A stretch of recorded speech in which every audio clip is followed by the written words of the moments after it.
Europe No. with the communists. So the only time you can come up with a system that's better than America, it's a country that's more white than America.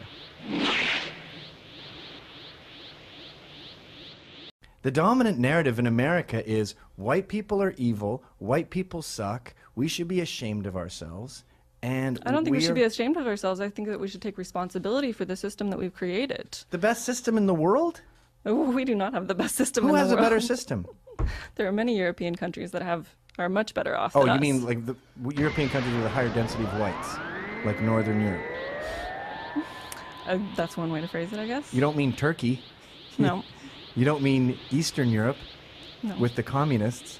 So the only time you can come up with a system that's better than America, it's a country that's more white than America. The dominant narrative in America is white people are evil, white people suck, we should be ashamed of ourselves, and I don't think we should be ashamed of ourselves. I think that we should take responsibility for the system that we've created. the best system in the world? Oh, we do not have the best system Who in has the a world. better system? There are many European countries that are much better off Oh, than you us. mean like the European countries with a higher density of whites, like Northern Europe? That's one way to phrase it, I guess. You don't mean Turkey. No. You don't mean Eastern Europe No. with the communists. So the only time you can come up with a system that's better than America, it's a country that's more white than America. The dominant narrative in America is white people are evil, white people suck, we should be ashamed of ourselves, and I don't think we should be ashamed of ourselves. I think that we should take responsibility for the system that we've created. the best system in the world? Oh, we do not have the best system Who in has the a world. better system? There are many European countries that are much better off Oh, than us.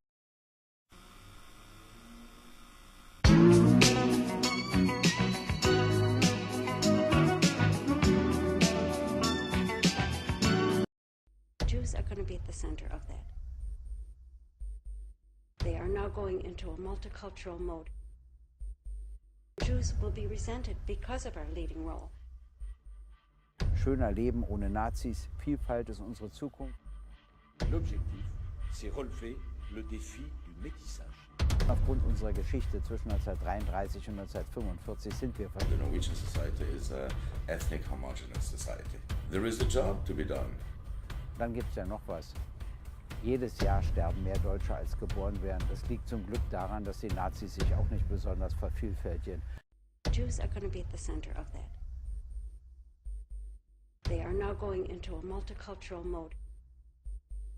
Jews will be resented because of our leading role. Schöner Leben ohne Nazis, Vielfalt ist unsere Zukunft. L'objectif, c'est relever le défi du métissage. Imagine how dehumanizing, how oppressive it would feel to go through life and consistently be misgendered by people who don't care to address you by the correct pronouns, to address you by the correct name. What happened to sticks and stones might break my bones, but words never hurt me. Okay, now you're getting into the like, oh, get a thicker skin. Fuck Yeah. that. Fuck that. Fuck that privileged shit. Don't ever say that to anyone, as a white man especially, who is oppressed. Don't ever say that. I mean, I get called names every day. When I was a kid, I don't care. I got beat up on. I don't was care. I oppressed? No. So how is it different? Because you and I live in and everyone else lives in a white supremacist state that is looking out for the interests of you. Is California a white supremacist state? Yeah, You're white. I know. You're privileged. I know I am. So what are you doing? You're the enemy of these people. You're a white male, man. You're the enemy. Yeah. I'm a white Jew. You're not. Thank There's you. no such thing as a white Jew. I'm a Jew. Well, okay, so that's part of it. I'm a Jew. A Jew is You're not white. Right. Okay. He's an Aryan, I can tell. So that I have proximity to whiteness because I'm white and I pass as white, but I also know that I'm a Jew and that's some fucking insecure shit, and that it's my responsibility every single day of my life to work against white supremacy with all these people in the streets because my liberation is bound up with their liberation and it is not bound up with white supremacy. And you're right that I'm a Jew. You're a Jew. I'm a Jew. And I personally get sick of hearing about your Holocaust because What? because you don't ever mention, since you've been talking, you don't ever mention anything about Native Americans. I do. I mean, if you, I'm not meaning you personally. trying- Let me finish. You're talking about all Jews? No. Let me finish. Wait, who did you mean with you? Well, I don't mean you personally. What I'm saying is the media. Jews? All we hear about is Holocaust. How about the Holocaust of Native Americans? We never hear about that. We're on the land you're standing. You've got such the media crippled out that all we hear about is the Holocaust. Wait. Yeah. Use Native Americans. Well, but the thing is, Who's they? Yeah. Wait, before we make a statement, I'm on your side. No, Don't did get you me just wrong. talk about the Jewish-controlled media? Oh yeah. Oh yeah. buddy, I'm so sad that you just defending these and Jews and went into this super anti-Semitic. Is it weird that people have different opinions that don't all fit into one group? No, but he just went into classic anti-Semitic Why is it I trope. always have to hear about the Holocaust, and I never hear anything about Native American Holocaust? hear It's about both of them. 99.9% Jewish Holocaust. Why is that? Imagine how dehumanizing it.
Decide not to have children. That's all I'm saying. And Elon Musk.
Invite, I think, because he's just got back onto X. I cannot DM him an invite, which usually when we host a space, for anyone that doesn't know, we can DM an invite. We do have nice person in the yes, we can, Alex. Let's go. It is. Alex, welcome to X. How are you? Thanks for having me. Just so I don't get in trouble or Chase Geyser doesn't get in trouble, so I'm going to really try to follow all the rules so they can't try to get me off with all the complaints that the woke thought police engage in. Chase Geyser works here at InfoWars. He's co-hosting with me tonight on my regular show at InfoWars, and so I've been very happy to come on. I know this is the biggest or one of the biggest spaces here on Twitter, so I'm very honored to be here. And then I've been frantically trying to get on, but I think the code hasn't propagated yet. I'm not an IT guy. I think the code hasn't propagated because I'm still locked out of a lot of features and a lot of things, and I was unable to get verified today until Jack Posobiec called some folks he knew at Twitter, and they were able to even allow me to get on the Twitter. So I'm here, and as soon as they fix that glitch, I'll be glad to call in from my phone. But for now, I'm with Chase Geyser. Yeah, and we've just got Jack up on stage as well. He just came up now. So Jack, we appreciate you trying to fix So what happens, Alex, when you try to join the space from your account? You can't see the space, or it doesn't allow you to join? Wow. Did you hear me? Did you hear me, Alex? What happens? So when you try to join, does it just not show the space, or you can't click and join? No, it lets me begin to join, and then it sent me an error message saying your account is banned. I have a screenshot of it. Oh, wow. Okay. It could be just technical. Well, first question that I have for you, we've got a pretty incredible panel, a lot of people that you probably know, and we're going to go to the panel in a bit as well for questions. But, first I want to applaud you for coming here. You could have gone anywhere, but you came on a platform that, we ask the hard questions. We always try to represent all sides of every discussion and avoid echo chambers. And that was the first place you came on as you got reinstated on X. So I want to applaud that step. First question that I have for you: how does it feel to be back? Well, I've got to say it's not about me. It's about everybody having the courage to stand up for free speech, particularly Elon Musk, Tucker Carlson, and others. And because when we put up with somebody else being censored for whatever reason the media says, or whether it's something they said that was wrong or something that hurts our feelings, when we censor somebody else or go along with it, we end up censoring everybody else, including ourselves. So I want to applaud everybody for, after 5-6 years of this nightmare, for waking up to the truth of what's really going on. And so it's very exciting. I feel like the tide has really turned. And I'm not just seeing this, here in cyberspace on Twitter, which has obviously exploded and just is dominating while the old big tech dinosaurs die, because they are like Pravda in the old Soviet Union. So it's very, very exciting to be part of history. But really, this isn't about me. This is about the public recognizing that the process that was used to demonize me, misrepresent what I said and did, and then silence me and then build straw men. Once they silence you off all major platforms, they're able to then steal your identity and then turn you into something you weren't, with edited clips and out of context stuff. And now even everybody's experiencing it who's prominent with these deep fakes. So that's why it's so important that everybody have a voice, even if we disagree with them, because we need to hear what they actually have to say in real time, especially in this so connected world, because this is the real discrimination of the future with these social credit scores and AI systems, is using excuses to block humans off the web, but then giving bots free reign. That's another visionary thing that Elon Musk has done, is declare war on the bots, declare war on robots that are stealing the identities and masquerading as humans. That's really critical. So one thing I did in a post today, and I think Tucker was the first one to do this, and not only calling you the most censored man on the planet, he said that you were, I think, the first major personality to be censored by big tech. And he told a story on how Tim Cook had a meeting with other platforms in 2017, end of 2017, and they made the decision to censor you not only from social media platforms, but that included your bank account. That included everything. Can you tell us more about the platforms that censored you, the excuse that they gave, and the experience that you went through? Absolutely. I think that was back in August of 2017, 18. I don't remember the exact date, but it was in August. And I normally get up at about 4 a.m. So I got up, got a cup of coffee, turned the computer on, and I had hundreds of messages saying it was just announced you were banned. And Tim Cook said, yeah, we had our weekend meeting, and I met with the other heads of big tech, and we decided to curate like it's a museum. And I'm a museum piece that he just took out and put something else in there, a nice word for liquidating. And then they really didn't have excuses for why they did it. They used some really, really strange excuses, that I was rude to a CNN reporter, Oliver Darcy, and that I'd also beat up a child in Missouri because the guy looked like me, but it was on ABC News. And it was just really, really, really flimsy reasons. And then I was taken off. We lost most of our software that we were already paying for. We lost our shopping cart software. We lost the sub software. We lost LinkedIn. We lost over 100 things. And then we lost our banking. We launched our credit card processor. We lost over 100 things in the next week or two.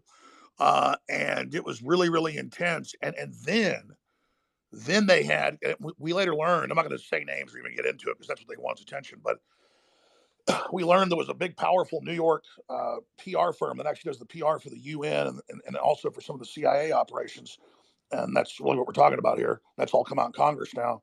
And then they went and dredged up stuff in my timeline out of context, blew it up times a million, and then said that I was currently doing things I'd never done, just outrageous, horrible things. But notice, never proof, never a clip, never a video, never anything.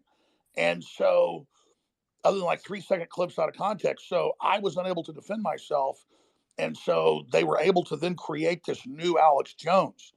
But then I was very blessed over the next 5 years. The public really on their own, because they kept demonizing, kept attacking, sometimes thousands of articles a week, hundreds of TV programs a week. I'm not exaggerating. I mean, AP articles syndicated in every newspaper in the country at least once a week. And Daily Mail attack pieces every week, just thousands and thousands and thousands of articles, like I was a third world country they were about to invade. There was that much propaganda, but it wasn't as they were really that scared of me.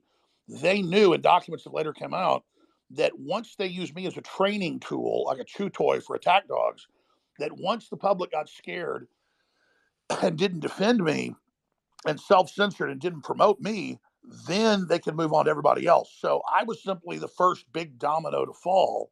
And then once they did that, they were able to take the whole thing over. And since then, I mean, they had NATO summits 5 years ago saying, we got Alex Jones, and now we're going to get everybody. We're going to basically shut down left, right, everybody. We're going to bring in total control. The internet will soon be like Netflix. There'll only be approved channels and approved programs. These are quotes. And so I was there on still some talk radio stations and my own website, Infowars.com, desperately trying to explain, look, they're having congressional hearings about AI censoring people. They're having EU and NATO meetings. Here are the documents. Here are the videos. And they were so confident then because no one was talking about it in cyberspace and it was just little pockets talking about it. So they got away with it. But then they got so arrogant with the Hunter Biden laptop and with what we saw in the build up to 2020 and after that. And then they censored so many tens of millions of people, really more than that, and removed billions of posts on questioning COVID origins or questioning the Libya pullout or questioning open borders, that it just infuriated the public because they went too far. And then people went back and said, oh, well, what happened to Alex Jones? And so they basically dug me up, did a exhumed me and did a autopsy and found out that I was just the first test subject. And so, quite frankly, I'm just very honored for everybody's support and people seeing through this. I'm certainly not perfect, but 99% of what people hear about me is not true. It's the same thing they do to Elon, where he says nice things, and then they lie and say, Elon Musk just said this. And then you spend an hour trying to find where he actually said what he said, and you finally find it, and it's the opposite. And so I'm telling you, folks, that's what they do. They completely twist everything. And I think so many people got a large serving of what I had that there was a lot of camaraderie. And quite frankly, everybody are veterans. I wouldn't call us victims, but we're veterans of real information war now. We've all had a real chance to experience it. And so it's a major tide turning point. I know that like a poison battery, they charged me up with so much negativity, such a straw man lie, such a horrible, terrible demon that Elon knew that if he brought me back early, I think that would have been too far because the public wasn't educated yet, and he had to free the rest of the captives first. But I think as more evidence came out, he made that bold move because it's really a fuck you. Just like he said a few weeks ago at the New York Times, that these people there's never enough censorship. You never can bend enough to them. You never can compromise with them. They never compromise with us. So you finally reach that, well, fuck you moment. Fuck yourself moment. Go fuck yourself. And so I think that's the shot heard around the world. I think that was the final tipping point where the tide completely turned. When Elon Musk said, go fuck yourself, you can mark that day as a shot heard around the world in the info war, and when we turn the tide. So in your interview with Packer, you did express concern on what could happen. So you expressed understanding on why Elon didn't bring you back. Obviously, that didn't last long. And you also had concerns on what could happen to Elon if he does reinstate your account. Now that you're back, do you expect Elon, who also I think he replied to Brian, who's on stage, one of his replies, he said, I expect revenue to potentially drop from this decision. Do you expect there to be attacks or pressure on Elon after he reinstated you? Well, I think he said that yesterday. I don't have the comment on X in front of me, but he basically said it's the right thing to do because of principle, and it's also what the majority of the vote said. So this probably will hurt X monetarily, but justice be done, may the heavens fall, basically. But at the end of the day, it already has way more traffic, way more people. It's avant-garde. It's revolutionary. It's rebel. It's maverick, and that's what Elon Musk has always said he is. And he's done all these maverick things, and people always say, well, he didn't really do that. But I went back and researched it. He did do that. All these incredible successes. I'm not kissing his ass. It's true. And the fact that he could take over Twitter, free it, and bring back one of the most demonized people, if not the most demonized in the world, talk about a witch hunt, shows he put his money where his mouth is and is the Maverick's maverick. I mean, nobody can argue now that this guy is not cutting edge maverick. And so I think he understands that that's where this is going, and he's gambling on free humanity. He's betting on humanity. So when I was on Tucker, he taped it a few weeks ago because he was, waiting to launch his new network to launch his Monday. But he said he waited long enough, so he went ahead and released it ahead of his new network launching Monday. They'll still be here on X, but obviously some of it'll be behind a paywall. I didn't think that Musk was. I mean, I knew he was a maverick, but I didn't know that he was like Top Gun. I mean, I'm just being serious. So I said, look, I understand. He knows I've been so demonized, so lied about. They built me into the devil's devil at an emotional level with so many people. That they will absolutely come after him at a never before seen level if this happens. And the ADL, and the CIA, and the Justice Department, and the Southern Poverty Law Center, Media Matters, they were already doing it when I was taping the interview like 3 weeks ago. But then since then, all those big establishment sponsors who are already being boycotted by the American people, by the way, so they're losing literally hundreds of billions of dollars in the aggregate because the people are boycotting them. As Elon said, well, now they're trying to bully Elon, to bully the American people, the people of the world. So he said, go fuck yourself. And I can't speak for Elon. Maybe he'll call in. But I think as soon as they did that to him, even though he tried to, basically work with them, was being very, very fair. And, I think really cleaned up, the thing of bots and things like that. As soon as they doubled down, he said, you know what? Screw you. I'll go ahead then and release the Kraken. And it's not that I'm that good on Twitter or that I'm even that great of a talk show host. It's the symbol of what they built of Alex Jones is now an archetype of the rebel populist and what the establishment fears. And so what Elon did was really throw down the gauntlet. Yeah, so we've sent an invite to Elon. Hopefully he'll be able to join. He is online, so we'll see if he joins. But do you think it's enough? And I'm focusing heavily on censorship because there's a lot of things we're going to discuss here with us for a while. But I'm focusing on this because I do think it's one of the biggest threats that people are not paying attention to. To have a small amount of, to see what happened to you, to what happened to Tate as well most recently, a small group of people that can make a decision to not only deplatform someone, but essentially almost wipe them out from existence. Now, obviously, X and Rumble are making that difficult for them.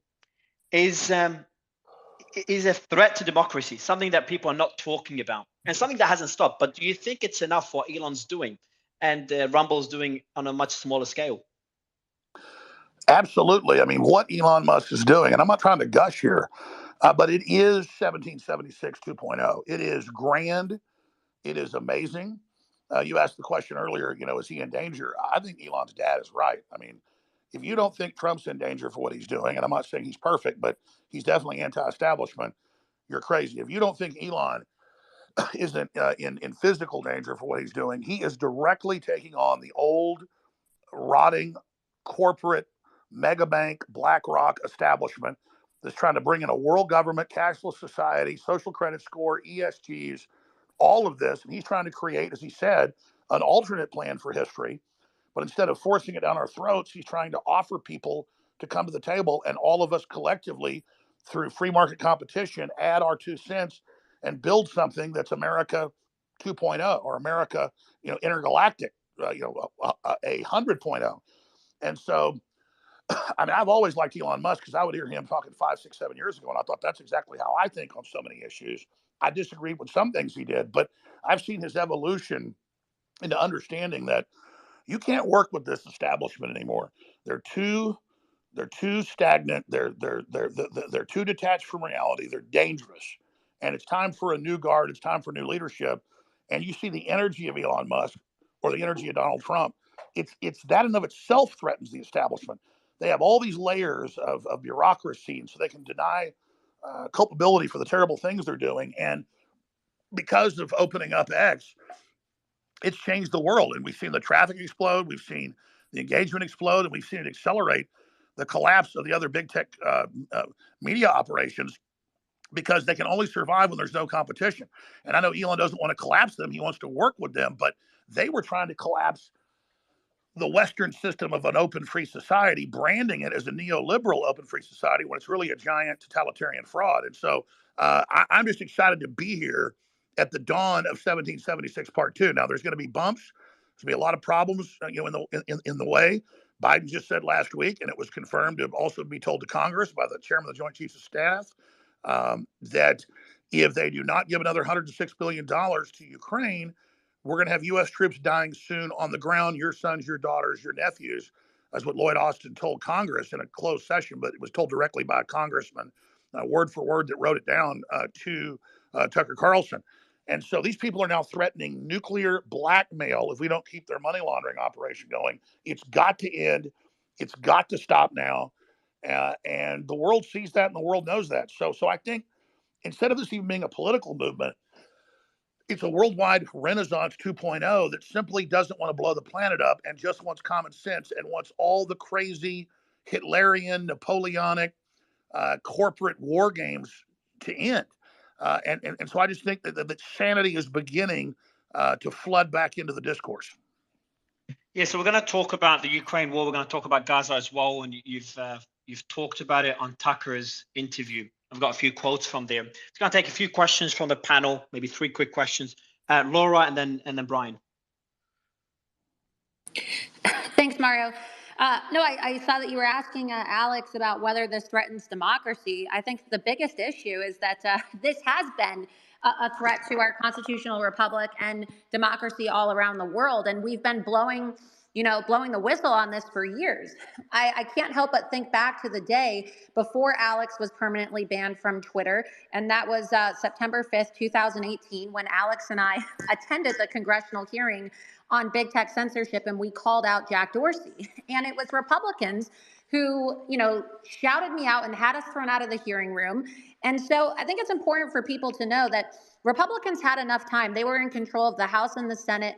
And Trump was in the White House when Alex and I were trying to warn people about how this would impact our elections, how this would impact our ability to have open discourse. And when we were, screaming from the top of our lungs about how they were going to shut down people's bank accounts and use big tech to steal the election, with Yael Roth sitting in the front row with Jack Dorsey, it's all on video. Okay, they called us crazy.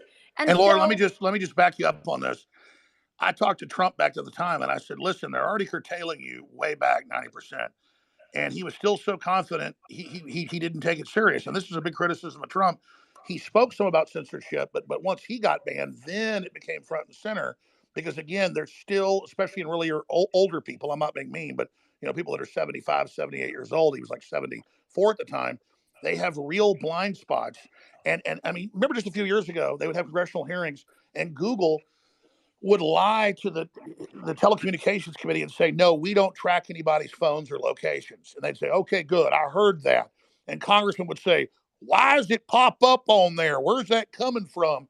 So you've got people that are dinosaurs when it comes to tech who don't understand any of it. And you have a judiciary that's the same. And so it's the blind leading the blind. And they don't understand that a new government, a multinational technocracy, has already basically taken the world over. Now they're starting to catch up really quick. But, I know Jack Posobiec's on here. Jack has been in intelligence. He's connected to so many things going on. And Jack has been warning for 6 months that Biden would threaten physical war right before the election and use an expansion of that war to try to cancel the election or stay in power. And now,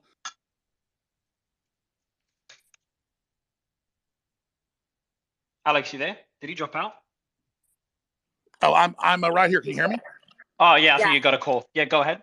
How much of that got over? I'm sorry. How much? All of it. It's literally up to the Biden part. Last few seconds. Well, it's just that Biden represents the worst war hawks, the people that took us to all these illegal wars, the people that killed millions of Iraqis with sanctions, Madeleine Albright, the Democrats, the Republicans. Let's not forget Madeleine Albright on 60 Minutes was asked by Leslie Stahl, okay, you guys tripled the sanctions that George Herbert Walker Bush had on before. And over 1 million Iraqis have died, 500,000 of them children. That number later doubled to 1 million children, 1 million adults, not debated. And they said, is that a good price to pay? And she said, yes, it's a good price to pay. We basically do it again. Now, that's the mindset of the Republican Democrat war hawk leadership that is so crazy. They've been putting out white papers that are being circulated by the highest levels of the Pentagon that nuclear war is survivable. So all I'm saying is that we have to get control of our governments again to literally stop them destroying the planet. And I don't think I'm exaggerating to say that. And Jack's been warning about this. Jack, any comments on this before going to Brian? Yeah, hey Mario, hey Alex, great to see you back here on X in its new iteration. And I do think that because we face such a complex and unique series of threats right now, one of which I would include, and I would not put it beyond this current establishment to find an excuse to, as we saw in 2020, they used the crisis of COVID to change the way that we hold elections fundamentally in the United States, right? That's without question. They did do that. That they would look or seek for a crisis on a military, right? On a military footing to whether it be Gaza, whether it be Ukraine, whether it be a crisis involving the Taiwan Strait, whether it be something else that we haven't even talked about at this point, to then go in and find a new way to put controls on our election. Because look, I was with President Trump last night in New York. We had a huge gala dinner, and we talked about the importance of this next election and how it really plays into the censorship and these ideas of what the ability of the distribution channels of truth are. And so whether or not you have someone who has an opinion on, okay, I'm a Trump supporter, I'm not a Trump supporter, I'm an Alex Jones supporter, I'm not an Alex Jones supporter, I'm pro-Ukraine, I'm pro-Russia, I'm pro-Israel, I'm pro-Gaza, whichever it is, if you don't have one central hub, as Alex has said,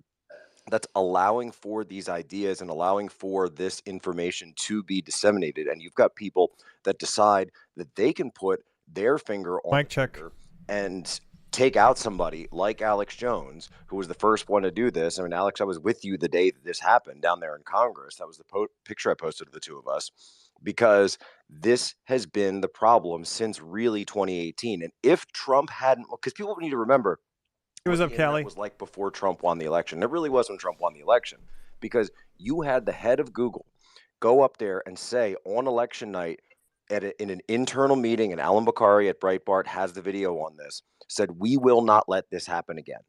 Big tech said, we will not let a populist uprising take over and put a candidate in office, right? Left or right, they said they will choose from now on. And that's when the censorship industrial complex began. So prior to Alex Jones's just really public execution in terms of the digital square, it was a digital public execution that we saw. Prior to that, the idea that people were getting suspended on Twitter, Twitter 1.0, or even Facebook or YouTube or any of these things, it was ridiculous. You had either I think Jack serious Poso violations, speaking. death threats, doxing. That was pretty much it. That was pretty much the only thing, like actually hacking the system. It was the only thing that gets you out. But when they did that to Alex Jones, it fundamentally changed the way that we operate on social media and the way that we share information. And up until the point of Elon Musk purchasing Twitter and transforming it now into X, we have not had the ability to freely share information. And that's why in the past year, it's basically been about a year and change since he purchased it, that's why you've suddenly started to see people, and not even just on X, but out in the real world, out in normal conversations, we're finally starting to move past that point of intense censorship, where if you've lived in any country that has an authoritarian regime, you know that the censorship isn't external, it's internal. So it's internal. You're not allowed to hold certain opinions. Let's see that this virtual, this digital cocksucking. To never stop fighting, and then really just you have to look at Elon Musk and say thank you for what he has done. $44 billion of his own money, his other companies, his stocks, everything that he's going through, having to leverage to be able to give Nate? A real gamble betting on the people. And that's just one small point to throw before I forget about it, because I was asked a question earlier. How I've dealt with this. Again, I literally don't say this to sound like I love everybody and I'm this gracious guy. This is not about me. It's about all of us. But once you get censored and once people are scared to defend you, they can lie about you, they can attack you, they can demonize you. But more importantly, I was then used as a tool to scare everybody else and say, look what we did to Alex Jones. you better behave yourself or we'll Alex Jones you. And of course, I love Twitter. It's my favorite platform. So even though I've not been on there for years, I'm on it morning, noon, and night, getting news, reading things, seeing what's happening. And I can't tell you the tens of thousands of times. I mean, I'd see it 100 times a day. Establishment leftists, but this is bipartisan tyranny, also establishment Republicans saying, you're going to get it like Alex Jones. We're going to Alex Jones all of you. So these totalitarians were carrying out a tried and trusted formula. So another example of someone that's gone through the same thing is obviously Andrew Tate, which you retweeted earlier. We've got Tristan on stage. Tristan, we've got Alex Jones back on X. Would love your thoughts on your experience getting censored, and congratulations on finally being able to walk free. Well, thank you very much. As most of you know, It's gonna be a who's of who's censored. The entire country of Romania. It's just another step on the way to my eventual exoneration. This isn't as much of a setup as people think, but obviously I can't talk too much about the case. My quick thoughts on Alex Jones being reinstated to X. To be fair, today has been the happiest day of my life this year, and that includes my release from prison. I feel like Alex Jones is the canary in the coal mine. As he said, he was the guy who they canceled first. They hit first. And he actually set an example, I think, for all of us guys, myself, my brother included, who have been canceled, who've been through the same shit that he's went through, because I have platforms like Rumble to fall back on. X obviously reinstated me the moment Elon bought it. But Alex Jones was fighting in the fucking trenches, pardon my French, for years and years and years by himself, Infowars.com, with, me and his loyal fans and, people tuning in and supporting him. And, the fact that he's now made it through the fire and he's back on X is a massive, massive moment, I think, for the movement of everybody who believes in what I think we all believe. And, as I said, we could disagree on certain issues, but basics like the democratically elected leaders of countries need to lead the countries. Basic shit like this. I mean, Alex Jones is a real voice for truth, a voice for reason, a voice for what's right, a voice against evil. And I'm just absolutely ecstatic that he's back. I can't wipe the smile off my face. Thank you, Tristan. Love you. Alex, I can link that to another question before going to Brian. I know you're waiting for a while, Brian. What's your plan now that you're back on X? Do you have any plans? Alex Jones says he loves Tristan Tate. After seeing the poll? I plan to be extremely careful, and that doesn't mean that I'm letting the censors dampen what I say or what I do. I just realize anything I say or do, they're going to try to twist. And so I'm really going to try to not let Elon's gamble down or any of the people that supported me's gamble down. I'm going to try to be very serious, a good boy, very focused. And I intend to do like Tucker's done with a nightly monologue that goes out on X. And I'm really going to try to promote all the other voices and all the other great people that are out there, because there's real safety in numbers. And the more people we have with big followings that know what's going on, that stand up for basic human freedom and transcend left or right and really just want renaissance, is where we need to go. And really what Elon Musk has been saying, if we don't have 2.1 children on average, civilization is going to collapse. Technology is not bad if it's our tool. So really, I'm going to try to get behind people being prepared, stabilizing the economy, innovating the economy, just like the world economy was stagnant, but then the things we got out of the space race and NASA helped create the whole new world we have. I really want to push to get all the disruptive technologies that have been suppressed out to the public. And again, I think that Elon's at the forefront of that. I'm not trying to kiss his ass. It's just true. And so I'm really just going to try to push for peace and justice and transparency and unity. And I'm not going to try to do the clickbait and, buy into the Carnegie and CIA groups that are trying to create racial division. And I'm not going to try to get into the whole Russian-Ukrainian division or Hamas-Israel division. I'm going to try to show all the sides of it and just try to find the common ground for peace and justice into the future, not to rebrand myself, but to show people who I really am. Because sure, I was big on hundreds of radio stations and to my own audience, and people would still just see the little clips that would go viral, the more hilarious or extreme or even satirical things.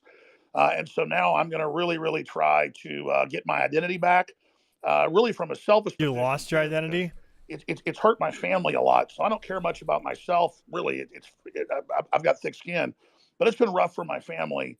What they did, turning me into Hitler 2.0. And so I'm really going to try to put a lot of content out, like I did on Tucker, so people can actually hear who I really am, and so we can just come together and move forward, not kill each other. Brian, before we move on to the war in Ukraine and the war in Gaza, I'll give you the mic for a quick question. Yeah, so before I ask you a question, I just want to say we're probably about as far politically away from each other as anybody can get. I disagree with you on probably so much. But I think dialogue's key. And I think I even advocated for your banning at one point, probably like 2017 or something like that.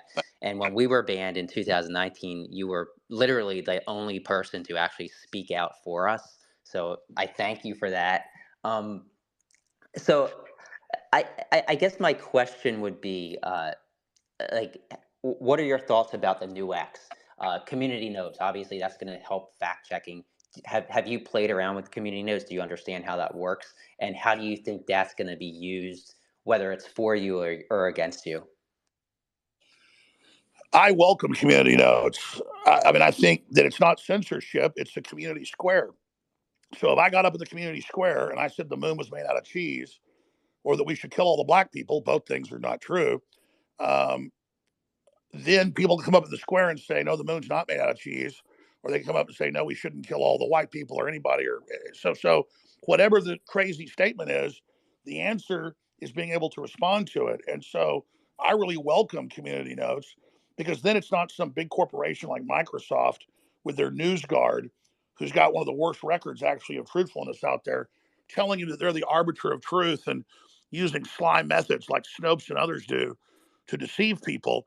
I welcome people correcting me. You know, when I'm on the radio/TV doing my weekday shows at InfoWars, I've got a crew in there running it, and they don't tell me what to say or do. But a couple times a day, they said, "Hey, you just said a date wrong, or you just said something that they know is wrong," and then I correct it, because I never consciously get something wrong. But when you're talking 3-4 hours a day, you make mistakes. And so I think that that's what this is all about. And so I really look forward. In fact, I want people that politically disagree with me to come on. That's much better radio and TV. But conflict, the internet, yeah. people in their own silos where we don't communicate with each other. And half the time we're disagreeing with the other side because we have a distorted perspective of what they're saying. And we know that the CIA and the Justice Department and the Carnegie and Ford and Rockefeller foundations that on record create all this division, they're the ones that are manipulating all of that and using that for divide and conquer strategies. And so I do know how community notes work, and I think it's the best system out there, and I think it's a great innovation that's been brought to the internet by X. So like, one final question, if you don't mind. What have you communicated with Musk at all before you were reinstated, or did this happen kind of suddenly? No, I haven't communicated with Elon, and I mean, I'm good friends with Joe Rogan. He didn't tell me any secrets, but we get dinner, boom times ahead. He hangs out with Musk quite a bit, and he told me like 2-3 years ago, he goes, "No, Musk is totally for real, and really is pissed off about what's going on." And Joe basically said, he says a lot of the same stuff you say, to me at dinner, he says at dinner. And so, I mean, I really have just been really pleased at what Musk has done. Christ said you judge a tree by its fruits, and the fruit coming out of Musk is just all good. I mean, it's really amazing what he's been able to do. And so, and I've told my own listeners this, because Musk has pushed some things, that people can take and say, "Oh, that's bad." Well, my uncle was in a motorcycle accident and got an experimental brain chip 5 years ago, and now can walk and talk and everything else. So I'm not against brain chips when you need them. And I don't think Musk is bad for pushing that. I don't think school kids should get them, or they should be, sold at a consumer level, and people should be told, go out and get them if something isn't wrong with you. But I'm also a libertarian. If you want to go out and get a brain chip, that's fine. But if you want to get one, go get one. Maybe he is good. And then now they're like, wow, this guy's great, because he's doing so much good. You really can't argue with the product. And that's why the establishment's after him. And that's the final thing somebody's good, when the very corrupt, evil establishment is after him. So, I mean, I wouldn't call myself a Musk file, but I'm certainly a supporter of his main agendas that I see as very, very healthy and transformative and empowering for the species. Yeah, and Musk said it himself in a reply to you, Brian. I'm just trying to find the quote here, but essentially, he says something along the lines of, "I might disagree with a lot of what Alex says, but this is what free speech is all about." And also another thing you mentioned, Alex, about Musk's safety. One of the first things I think it was the first time he came on this show, or the second, one of the first two. And he said something along the lines of, if something happens to me, just remember, I will never commit suicide. So it just kind of highlights the concern that many have, just based on a lot of the decisions that he's making, and this is one of them. But I'll move the discussion. We do have. Real quick Yeah, on go that? ahead. That's really important. Trump will never commit suicide. I will never commit suicide. Elon Musk will never commit suicide. Andrew Tate will never commit suicide. Jack Posobiec won't commit suicide. Steve Bannon won't. That they don't want to turn us into martyrs. They either poison you, or they come to a murder, suicide, kill your wife, kill you. That's a known deep state tactic. And so, absolutely, if they gun down Elon Musk, that only makes him bigger. But he's such a threat, they might do it, even though it makes him into a martyr, because they know there's not leadership to replace him. So absolutely, it's very important he get it on record that he will never commit suicide. That's why Trump will, be randomly driving down the road and order Secret Service to pull over at a hamburger place. And he walks in and says, "I'm buying hamburgers for all of you." And he stands right there at the counter and watches it made, has them deliver him the bags, and then he randomly grabs one. And I'm not going to get into inside baseball, but the kind of stuff they were doing to Trump early on, and I first broke this, and later it came out that he thought this too. They said, "Oh, Trump's crazy. He thinks they're putting, sedatives in his food." Early on in the White House, I've been told by high-level sources that he did indeed believe that was happening. So they also might not kill Musk, but he should watch out for them, putting radioactive isotope in his food, or some type of tranquilizer that builds up in the blood. I mean, this is the real stuff. This is beautiful, Alex Jones. Good thing he's back on Twitter. Have done around the world, so people better watch out. And you're talking about one of the most powerful people in the world and the richest man alive. So kind of highlighting that the amount of influence or power they may have. Talking about the intelligence agencies, you did talk, and we do have Jackson on stage, who's been very vocal about the war, and Laura as well, who's been vocal about the war in Gaza. You said something on the Tucker Carlson interview. You said, "There is no way one of the best intelligence agencies in the world didn't know this was coming." And you're referring to what happened on October 7th. Can you elaborate on this and expand on what that means to the Middle East and how the war could end? I want to be 100% clear. Israel's a diverse political group. They were the war. So when I criticize Israel, it's not me trying to get points against Israel or points against Palestine and the Palestinians. It's just a fact. I did that Tucker interview before the New York Times came out and said Israeli military says they knew 1 year before of the attack and the plans. And now we know there was insider trading. And so we're not sure who in the Israeli government didn't get the news to Netanyahu or whether he did know. But 100%, there was a 7-hour at least stand down with attack helicopters 10 minutes away by air. Israel has over 300 of them, including almost 100 Apaches and Cobras, fully loaded with weapons at any one time. 5 attack helicopters could have been there when the first calls came in, but instead retired military officers from as far away as Tel Aviv north drove 45 minutes to an hour south to try to stop the attack. And so it is a fact that Israel stood down, and Netanyahu said, "Well, let's investigate it after the war is over." Well, now he's saying it's going to last 10 years. So there is something rotten in the state of Denmark. This time it's rotten in the state of Israel. You have $6 billion sent by Biden to Iran a month before. Iran is financing Hamas. Oil? Where's this oil going?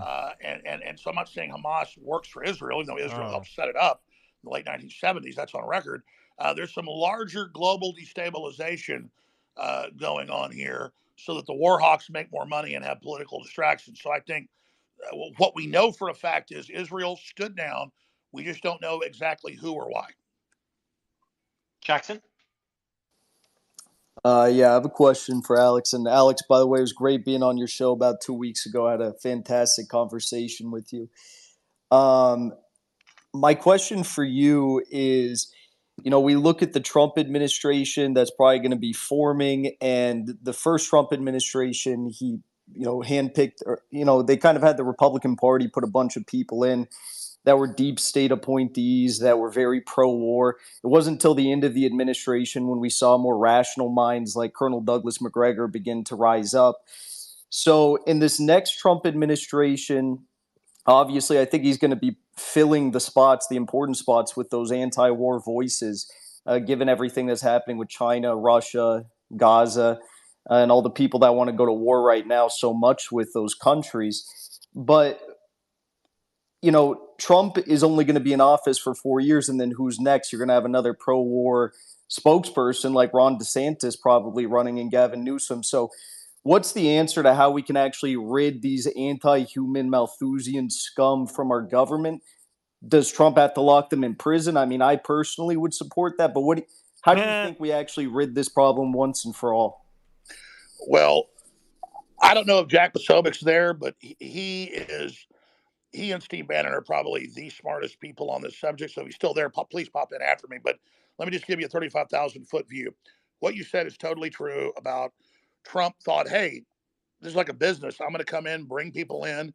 They're going to do what I tell them. No, Obama signed the Countering Foreign Disinformation Propaganda Act as one of his last acts when he left office in 2017. And he put a stay-behind networks in the agencies, State Department, FBI, CIA, Justice Department, and some think tanks to actually undermine Trump under the auspices of him being a Russian agent with no proof. So this was going on at the RNC in 2016 in Cleveland. It later came out.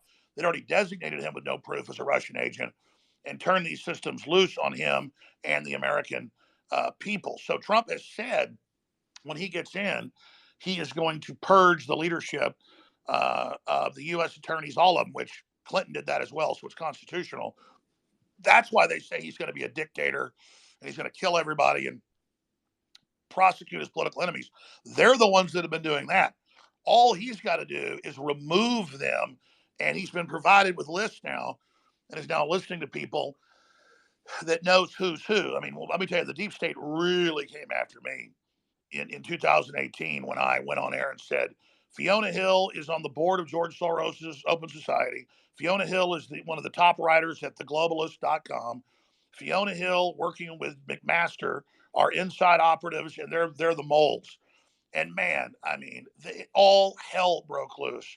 And she went on 60 Minutes and said, I don't even know what a globalist is. And so that's why they've said they're not going to let Trump get in. So they said he was a Russian to the intelligence agencies, and the intelligence agencies created the fake dossiers, used cutouts.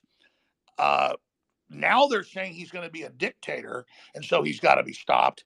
And I believe, like they did with JFK, because he wasn't going along with the Federal Reserve, they are already have the plans and blueprints ready. I guarantee you they're trying to poison him right now. And if that doesn't work, they'll either blow his airplane up or shoot him. So you're kind of counting your chickens before they're hatched. And I hope you're right that he gets in. But I don't think they're going to let him get in unless there's a big enough uproar up front to let the establishment know that we're watching them and are aware. And there may be such an awakening now that they do back off. That would be their smarter course than try to re-infiltrate in the future. But I don't believe they're going to do that. I believe this is the critical juncture, the heart of the battle. It's the Waterloo, and they're outnumbered, they're surrounded, and they're not going to surrender. And so if Napoleon could have assassinated his enemies instead of being defeated, he would have done that. And so I use the Napoleon analogy. So it's the globalist in the bunker like Hitler in 1945. The problem is they're still in control of the bureaucracy. So we are waking everybody up. Populists are being elected everywhere, all over the world. The globalists are in trouble. So now they're going to throw everything, including the kitchen sink, at us. And so that's where I stand on that. Is Jack still there? He is. And we also have Elon on here. He did say that connections to your account, the reason you couldn't join is it'll take a few more hours for all the connections to be restored. But you were thanking Elon earlier. He's on stage, Alex, for you to thank him and ask him any questions you have or vice versa. Elon, how are you? Good, Mario. Yeah, it's been these are tumultuous times, wild times indeed. Yeah, as you just mentioned, when there's an account with a large number of followers that is restored to the system, there are a lot of connections that need to get you have to reknit the thing together, so that takes several hours. So the Alex's account should be working, I think, probably in a few hours. And Alex, I honestly don't really know you, and you don't know me, but one of the questions I really have to just get out of the way, and you've probably talked about this already before, is the whole Sandy Hook thing, and because it's not like, obviously, if somebody's sort of denying or that murders of children, that's not cool at all. And so Bro, just what $1 exactly billion did you lawsuit say, isn't cool. and what is going on with that situation? I would like to actually hear what did you say, and yeah. Well, Elon, thank you for allowing me back into the public square so that I can actually tell the world what really happened. So, and I hope this is the last time. I'm happy to do Probably it. not the last time, That I ever... but still. Yeah. Okay. I don't know how much. Would you like the short answer or the medium answer or the long answer? I think at least the medium answer. Oh, wow. I guess people just want to know, like, obviously it would be like heartless and cruel to deny a school shooting of children, or to attack the parents or anyone who was involved. It seems that would be just incredibly mean and cruel, frankly. So it's sort of that's I think, yeah, but we don't ban people for being mean and cruel. Are upset about, or at least they think that is the reason to be upset about. And if that were true, I think we would rightly be upset with you. Yeah, yes, sir. Well, please let me then just tell you what really happened, okay?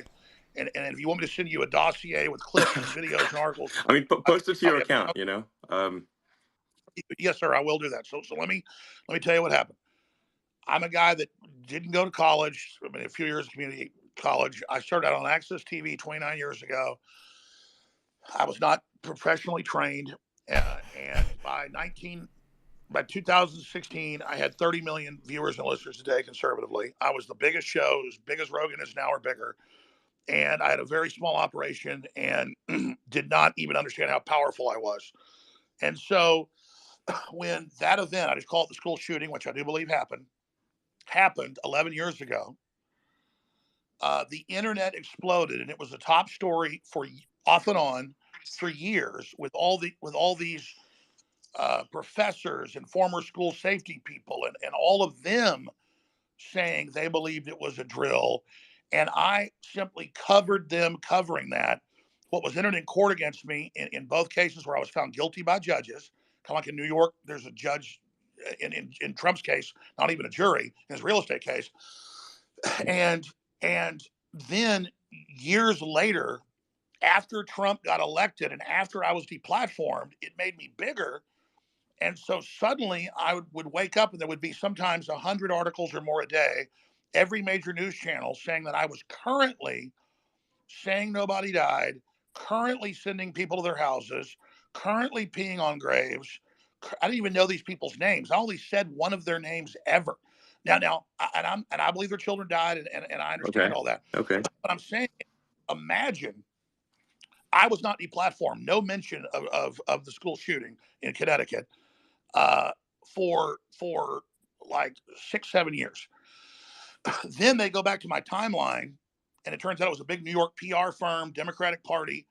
They dredge it up. They run hundreds of articles, sometimes a day, but a week for over a year. Suddenly it becomes a big story again. What's the PR firm? Pardon me? Which propaganda firm was this? PR is public relations is a propaganda word for propaganda. So I think we should call PR firms propaganda firms, because that is in fact what they do. So what propaganda firm was this? I will find the name as soon as I'm off, because I can't do 2 days. I'm not good at doing 2 days at once. I can't walk and chew bubble gum, but I will post it to the to X because hasn't posted it yet. After they got their $1.5 billion judgment and asked for $2.67 trillion, that the GDP of India, I'm not joking, folks, that's Bloomberg. They then came out and bragged that they had quarterbacked the whole thing. They're one of the biggest. They do the UN's PR, and not that they had quarterbacked, quote, destroying Alex Jones. And so I did question it. I did say at times I could see that. I'm not going to even say it now. They'll take it out of context. Say I said it again. I did have what they entered in court on me was 23 minutes of video and audio over 5-6 years. We did an audit. I hadn't talked about them when they sued me for 2 years. I refused to talk about it. I apologized when the PR firm got involved, and I didn't know who it was at the time. It was just all over the news. I said, hey, I thought it happened. Yeah. I said it happened. I said it happened. I decided it happened 5 years after it happened. So I said, I'm not the Sandy Hook guy. It turns out some of these experts that said it didn't happen are crazy. They made up stuff. I said, I believe it happened. And then they spun it and said, oh, now he admits he lied about it. So it isn't who I was. It's kind of like they've done with you, and you did nothing like I did. I mean, I did question it. I did say a few times that I thought it hadn't happened, but I didn't turn the knife. I didn't really think about it. I thought about how I was talking about the internet with YouTube videos with 30, 40 million views that I didn't make. Sure. It was a hot topic that would come back from time to time. But no, I was not the creator of it. I was not the progenitor of it. I was not the guy pushing it. Yeah. And then I kept saying, no, I believe it happened. And they went, aha, you now admit you lied for money. So what's not true is I never made any money off of it. I barely ever covered it. It's not my identity. And it's just like they misrepresent what you say, take one little thing and twist it, and then say you need to apologize for it. And then they just keep hammering it and hammering it and hammering it and hammering it. So I've been desperately, I mean, in fact, I'll post it to X if you want. There's over 100 apologies.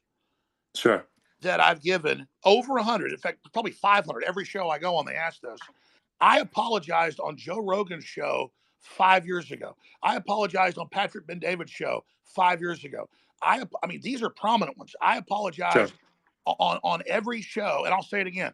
I apologize that I just gave my commentary, because I'm really just a guy that a talk radio host. So I do that on the internet. I just take calls and interview guests, and that I played devil's advocate. And if that hurt people's feelings, I apologize. But I did not send people to your houses. I did not pee on graves. I don't know any of the stuff that went on. And then when they had the trials, after I was found guilty, trials on damages, there was never any video of people peeing on graves, any video of people at houses. There was an FBI agent who was there that day at the tragic event in New Haven, Connecticut. It's Sandy, like I said the name. He was there, and he didn't have an FBI vest on, and his gun was pointed the wrong direction, pointed upside down. The internet questioned him. When he got on the stand in Connecticut, my lawyer said, has Mr. Jones ever said your name? No.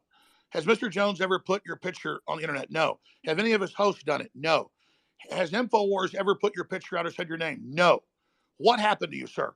One man, he said, called me at my offices, he said 7 years ago. This is 8 years ago now. And asked me if I was really an FBI agent.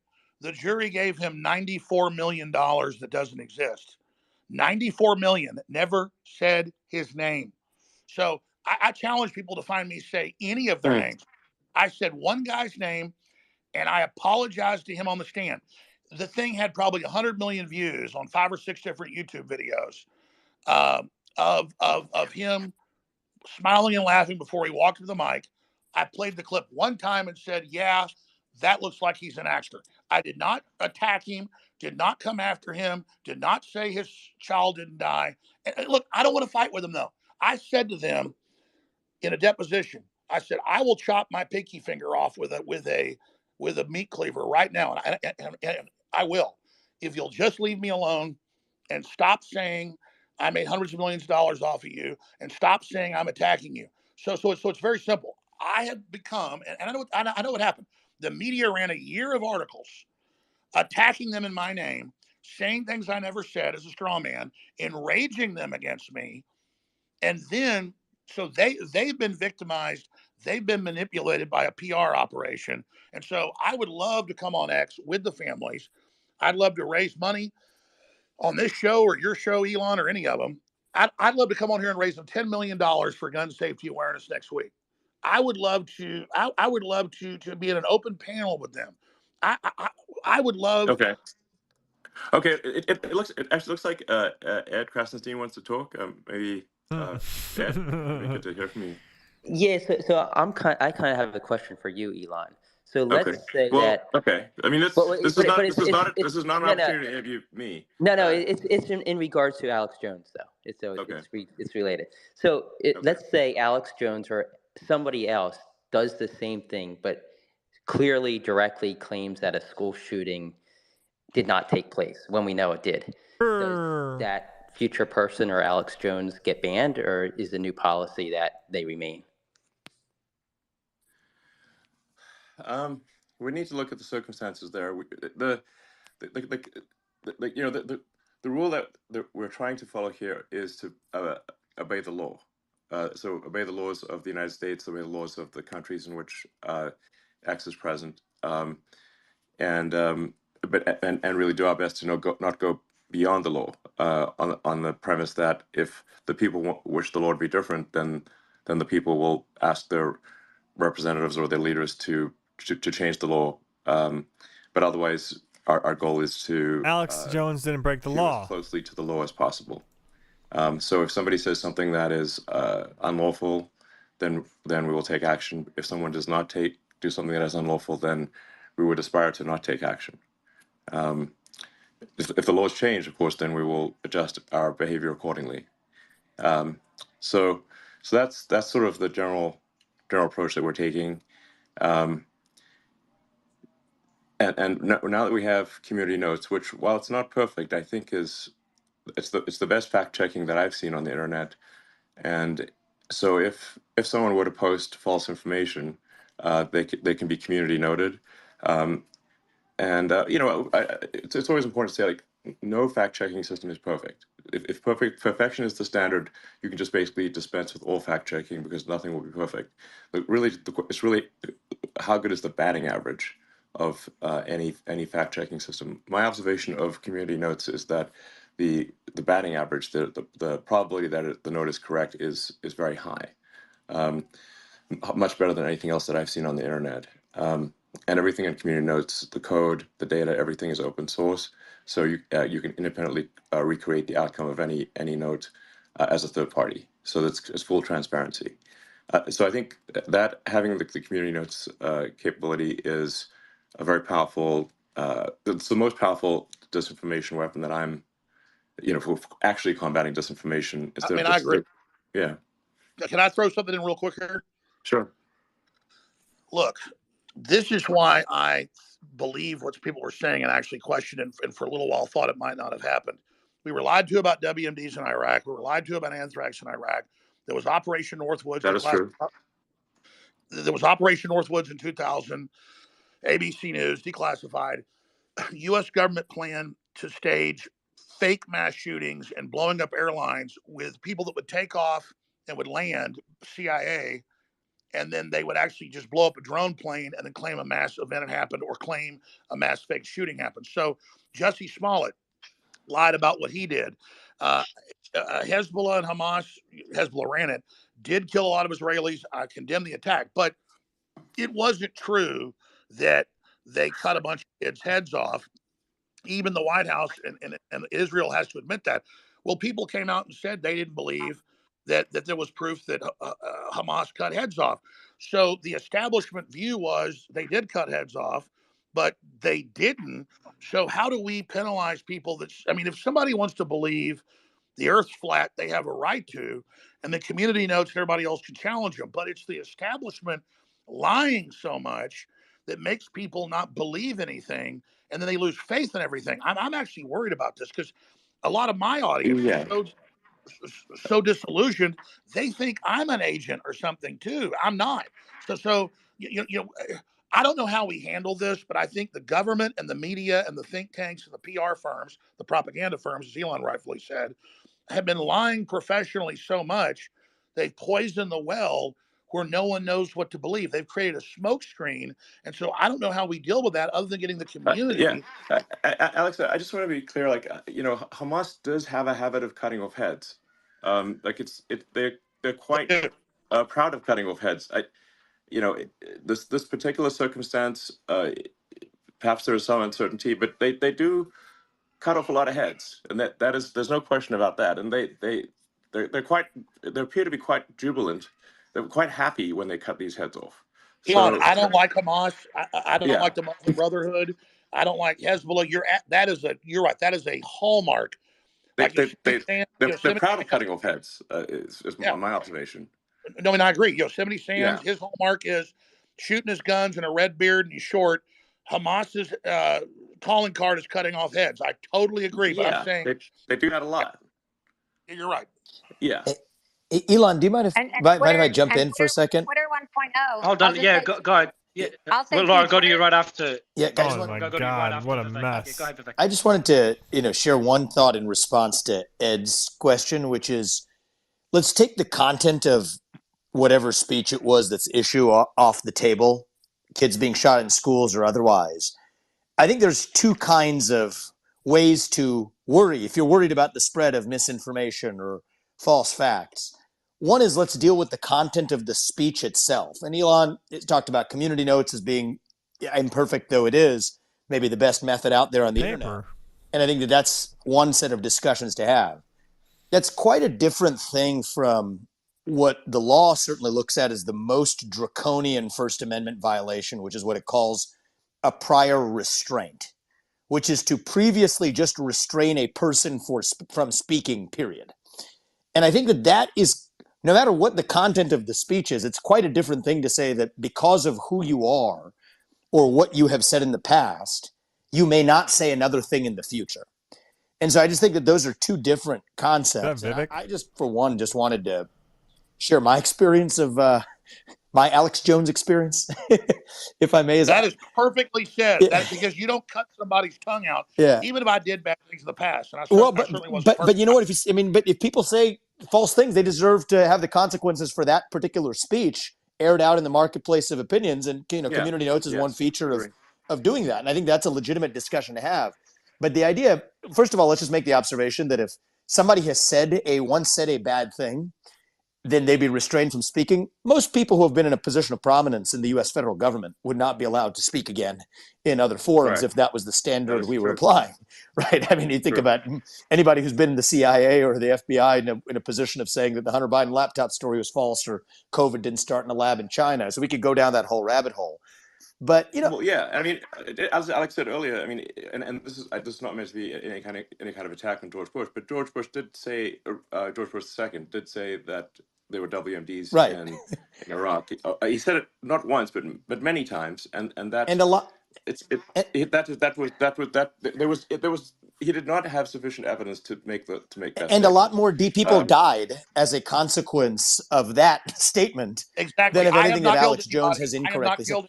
But Alex, I think Alex, I think one other thing I just wanted to share with people is that I was actually just curious about this guy, Alex Jones. I'd never met him, but I happened to be in Texas. I visited the southern border, and I popped in Austin on the way back, or somewhere, I forget where we were, and I heard Alex Jones that's where he was. I said, I want to meet this guy that everybody says don't meet. And so we sat down, and I was actually surprised. And we actually aired it on X, or I put out clips of it on X. I can't remember in like a podcast format. And so I was expecting to get in a debate about the Sandy Hook thing. And as soon as I open up, what I get is a guy apologized for being wrong, and then we moved on and talked about something else. And so for me, it was just interesting and eye-opening. And I think it would be interesting and eye-opening for a lot of people as well to sort of know that there are people who would have ever thought, made some mistakes, said some things that were wrong, and said some other things that were dead right that nobody else was saying either. And the way that we get to the bottom of what's true is actually hearing one another. And when people say something false, they deserve to be held accountable for it. So I think that's what it's a cool thing that, hopefully we're able to have more of that rather than less because of the existence. I mean, if this platform didn't exist, that avenue of sorting out bad speech through more speech doesn't really exist on the internet or in our culture. And so I think that's, in response to Ed, a good thing, not a bad thing, in my opinion. Yeah, and actually, to just to elaborate on the public relations firms, PR firms, which really should be called propaganda firms, because that's literally, public relations is literally a propaganda word for propaganda. You can read the history of how public relations was developed. Edward Bernays. Correct. So, but the way that PR firms actually corrupt the media is actually in a very significant way, is that journalists are paid very little as journalists, but they can later retire and join a PR firm and make a lot of money on the basis of the articles they've written in the past and their contacts at their publication. So there is actually a strong monetary incentive, very strong, for corruption of the traditional media. Elon, it's so glad you said that, because people don't understand that's how these work, and I'm just now learning about that. The PR firms are so powerful; they're full of intelligence agency former people. So just like a general will sign off on some bad weapon system, then he retires and gets on the major board of the defense contractor for $5 million a year. It's a revolving door, and so that's why when these big PR firms snap and say jump, the media says how high, and you're absolutely right. When it comes to fact checking, they're really one of the most nasty, deceptive groups out there. Yeah, they're propaganda firms. It would just make a lot more sense if you just think PR firm equals propaganda. PR equals propaganda. That is literally what it means. And if you read the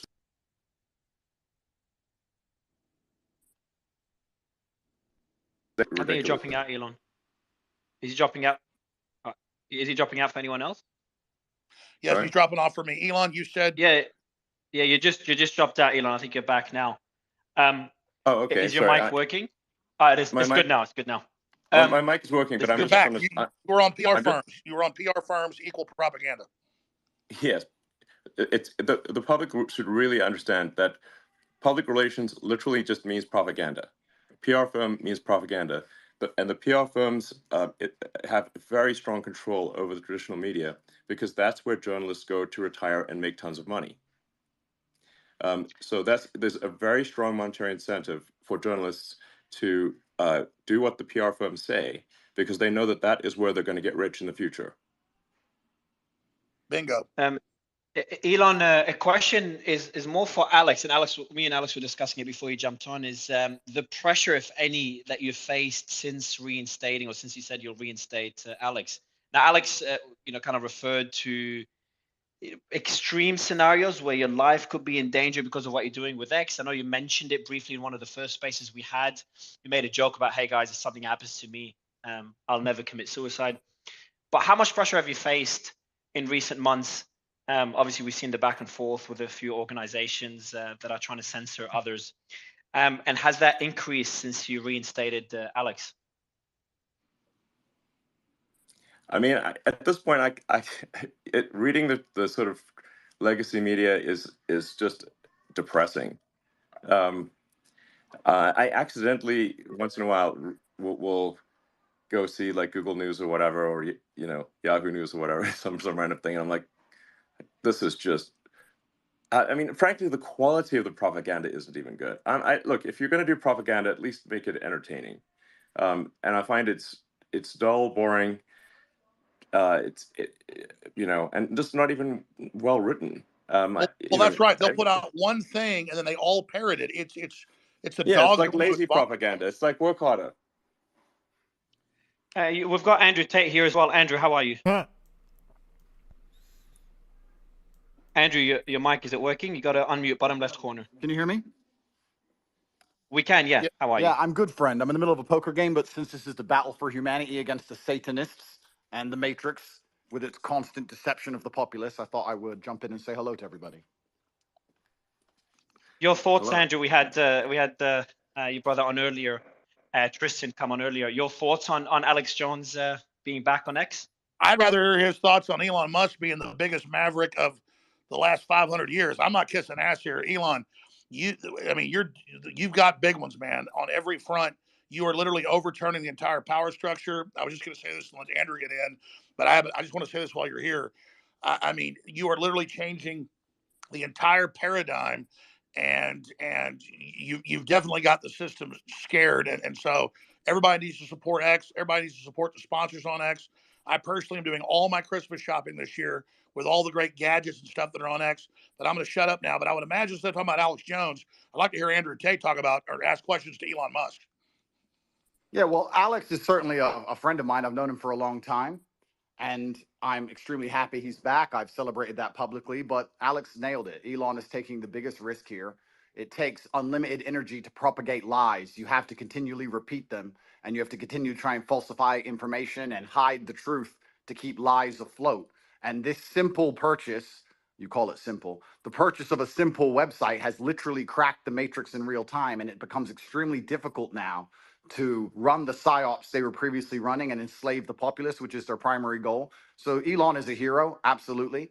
And the risks you are taking, Elon, I don't think many people at home actually understand the gravity of the risks you are taking, because your ability to speak freely is heavily leveraged against your insignificance. You're only allowed to speak if nobody listens to you. And if you get big and people start listening, they're going to come at you hard. And I think I'm not completely versed, but from what I understand, Elon's already suffering the lawfare tactics, which they're going to do. They're going to keep pulling out the hat to try and slow him down or stop his... Andrew, let me interrupt before I forget.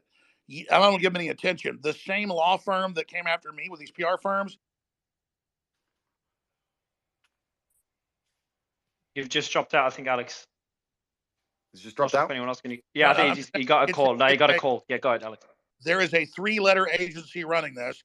Not all of them, but let's just say it starts with a C and it ends with an A. Sorry, go ahead, Andrew.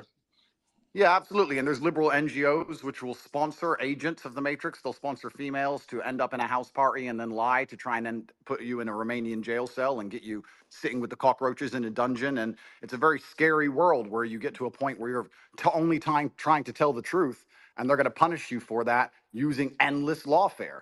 And this battle has only just begun. But the Matrix has truly cracked now, and it's going to be extremely hard to lie to us like they did before with X, the way it currently is. And I think it came at exactly the right time. I almost, without trying to sound pessimistic, there was a point where I kind of felt like I was losing hope. You couldn't tell the truth about anything. Everything was a lie. Everything from head to toe was a lie. And they're trying to lock us all back in our houses again, and we can finally talk about it. It's truly heroic. And Elon's taking massive risk, and the respect I have for him for doing that is enormous. Absolutely. I mean, this is what happened. I'm going to shut up because I want to hear from Elon, but this is so historic. Elon Musk's courage, and it's true, I'm saying, has broken the back of the globalists. They'll never be able to turn this around again unless they have a nuclear war. Elon Musk has broken their back. Yeah. Well, I guess some people are afraid to die, but I am not. That's and you know what? It's kind of crazy because I was talking to someone the other day and I was explaining. They were asking about my seizure, how they took all my houses, all my money, all my cars, blah, blah. And I said, you never truly own anything on this earth anyway. You can have a piece of paper that says you own it, but if you piss off the government structures, they just get a judge to stamp a different piece of paper and you no longer own it. The only thing you own is your soul and your integrity. And this is the one thing they cannot take away from you no matter what they do to you. And that is the best feeling on earth. It doesn't matter if you can sell your soul to the devil and repeat what they want you to say, but then you truly own nothing. And yeah, I think that as history books look back on this pivotal moment when X was finally freed and the information of the world could finally be spoken freely, I really do believe we're on the right side of history. And if you were to ask me if there's anything worth dying for, it would be for the freedom of humanity and to be on the right side of history. So I agree with you absolutely, Elon. Yeah, absolutely. I'm just generally in favor of civilization and the furtherance of civilization. And I think we should always be concerned that we can regress as a civilization. And if you study history, you can just see the arc of one civilization after another as the civilizations rise and fall through history. We've been in a period of civilization rising very rapidly, but we should be concerned that we may be cresting, we may subside, and there are many times where I get late stage civilization vibes. Yep. You know, and I'm just worried that maybe we're cresting as a civilization and perhaps headed for a fall. So, yeah. Well, I agree with you because I truly believe, and a lot of people have said this before me, this is not an original idea, but I think as AI and machines and tech increases, a lot of people are going to be deemed useless by the overlords. And then you have to sit and decide, what are they going to do with all these people who have hopes and dreams, and they want healthcare, and they want a garden, and they want a house to live in, and they don't want to be treated like cattle. They're going to become extremely inconvenient. So I don't think many people at home understand that this war cannot be avoided. I've had a lot of people who understand why they threw me in jail in Romania and understood I've done nothing wrong. And they said to me, why do you take up this fight? Why you don't just delete your Twitter and disappear and drive a Ferrari all day? And I explained that this war cannot be avoided. You're either on the front line and you're fighting for something, or you're sitting waiting to die. You're waiting for the Mongol horde to come over the horizon and chop your head off. No, I There's no totally way out agree. of it. And just to throw this in there, if you read, and Elon, I knew you were doing great work. When I saw you 6 months ago at the World Government Summit, where they're all saying we're going to make everybody eat bugs and we'll make the decisions to put microchips in them, and you said, we don't want a centralized system. We want a diverse system. We want firewalls. And I don't agree with this Tower of Babel you're building. They know that we go through cycles, and they want to artificially create a great reset collapse, in their own words, to make everybody else poor, consolidate power, and they'll have a smaller type 2 civilization for themselves. And I think you're trying to build a type 2 civilization, or even a type 1 civilization, I should say, for all of us. And you said we need to have a debate about, going interstellar. We've got to expand or we collapse. And Elon Musk is saying, correct me if I'm wrong, you don't stay in stasis. You either expand or you collapse. They're Yes, artificially exactly. creating it. You, Sorry, you go ahead. either grow, or you collapse. You don't. The steady state is basically an impossibility. So you have to pick it. You have to make a choice. Do you want to grow civilization, or do you want to decline and collapse? And because steady state is not stable. So, and I say we grow, and I say we expand, and we have more humans, and we become a multi-planet species and a space-faring civilization, and ultimately be out there among the stars. And I think that is the exciting, inspiring thing for the future. Not a declining human civilization that dwindles to nothingness and where humanity dies with a whimper. And that's the bottom line. I think it is the battle of people who believe in humans and humanity and want it to expand against people who are so selfishly going through the earth and so selfishly orientated that they don't care about expanding civilization. They just want to control the humans that are currently here. And Andrew, I totally it's a agree with you. hubris and an arrogance. I totally agree. Let me throw this caveat on it, because I've read the writings of Bill Gates and Klaus Schwab and the Club of Rome. They know we could easily expand. There's plenty of room, hundreds of billions of known galaxies. They know that this is just a seed that's going to not just grow into one giant oak, but an entire forest, an entire universe. And so they want to shut everybody else down because they can't deal with the competition, like the Elon Musk that come out of the general public. They want a global tyranny so they can direct it and control it, so that they direct the expansion. And we can't let that happen, because they literally talk about it in Agenda 21, the official UN plan, a 90% world population reduction. So we need to go with the Elon Musk plan. And that's why I tell people that get upset, they go, Elon Musk is involved in every advancing technology. The globalists are pushing that too. Well, technology is like a gun. It's whose hand it's in. And so we need the gun in the people's hands, the gun of expansion, instead of in the globalist hands. And so just because Elon Musk is on the cutting edge of every technology, don't fear the technology like some troglodyte. Fear us not being in control of it. And Elon is saying we need to be an expansionary human explosion of competition and freedom, not some new dark age with a tiny breakaway civilization that's only working for itself. Sorry, I'm ranting.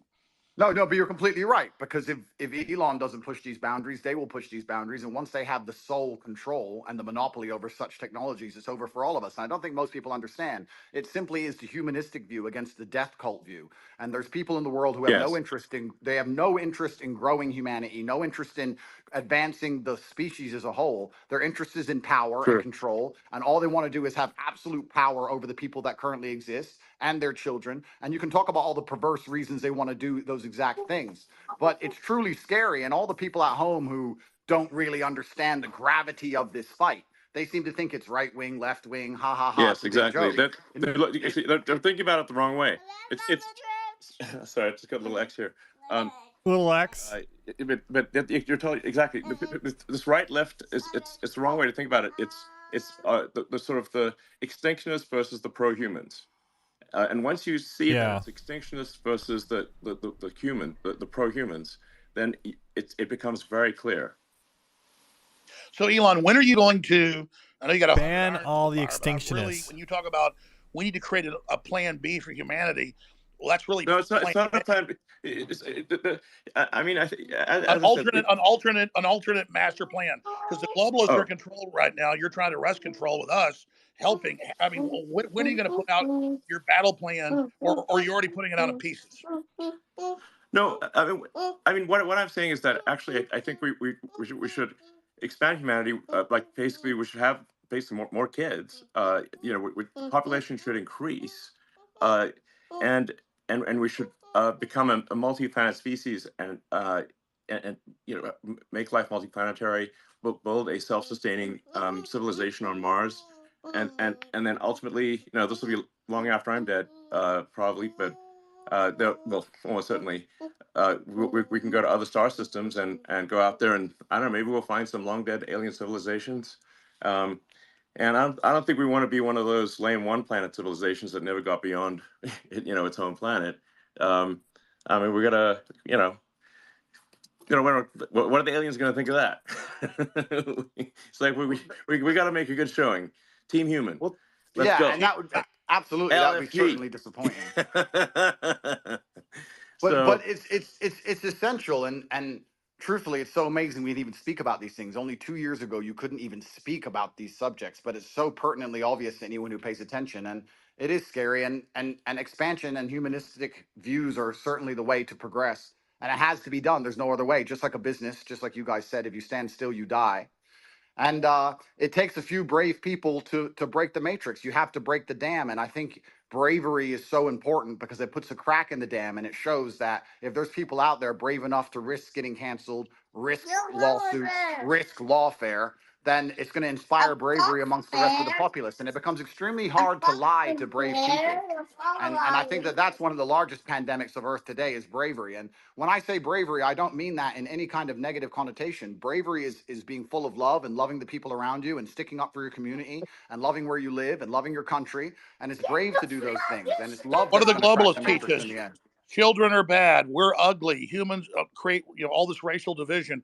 They want us to hate each other, so we just give up, roll over, so the globalists can have the future. I would just like to say the globalists are short-sighted too, because the thing is that you can't really separate yourself from civilization. So I think those who are sort of advocating like it's really I think it's just logical to be pro-civilization. You don't actually necessarily have to be altruistic. You just have to think long-term and say, obviously, you cannot exist in any good way without civilization. I mean, just watch one episode of Naked and Afraid and see how much you want to go live in a forest by yourself. Well, we're in a super pivotal moment now. And the reason we're in a pivotal moment is because the machines cannot do the policing as of yet. My brother and I often talk about how bad COVID would have been if they had Terminator machines. You didn't have your mask on. You couldn't even appeal to the empathy of the person who knew how insane it all was. As soon as the machines control the policing, it's absolutely over. And we're not that far away. So we're in a very pivotal period now where the bravery that's required to resist the globalist oppression has to happen now. Soon the technology will exist. And it's over for everybody. We are at a critical crossroads right now in the entire future of the human destiny, and I called it Plan B, but I mean, Elon, what do you call it? Just an alternate plan for humanity? Because we could have a debate, because the BlackRocks and the globalists are right now in control. If they were 100% control, you and others have helped wrest it to maybe they're in 80% control. They're losing control very quickly as people discover what they're doing. But what would you call the debate and discussion about a pro-human future? Just Team Humanity? Yeah, Team Humanity, absolutely. That sounds good. But I think like something that is really important is like you just literally have to have kids, or there's no next generation. Alex, do you have kids? Yes, I do. I'm not as prolific as you, but I wish I was. They're the best thing in my life. I have 4. Okay, great. And Andrew? I do have a few. I won't let you down, Elon. I'm coming to take over your title. I'm coming to take over. I'm doing my best. I got to use my good looks for something. Well, I think we ought to encourage people to have kids, and this is the bottom line argument. This is what is so important. We just talked about how the globalists are ultimately selfish and only care about their own power. Most of the globalists don't have children, of course, because they're selfish.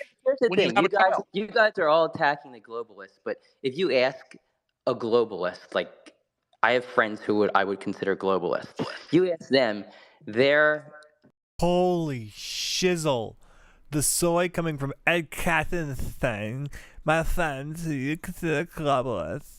ideologies are aligned that they believe that somebody living across the world is just as valuable as somebody who lives in America. And I know, there's But they've already arguments. enslaved the third world, and they're using them as. But that's not how everybody who you would categorize as No, you're a right. There's a lot of globalist useful thinks. idiot No, globalists, that's but the not. globalists at the top are depopulationists. That's their religion. So maybe if you want to look at the top, you can say globalists at the top. Some of them might have that view, but if you just talk to an ordinary person who views themselves as a globalist, they're not saying, "Oh, I'm evil."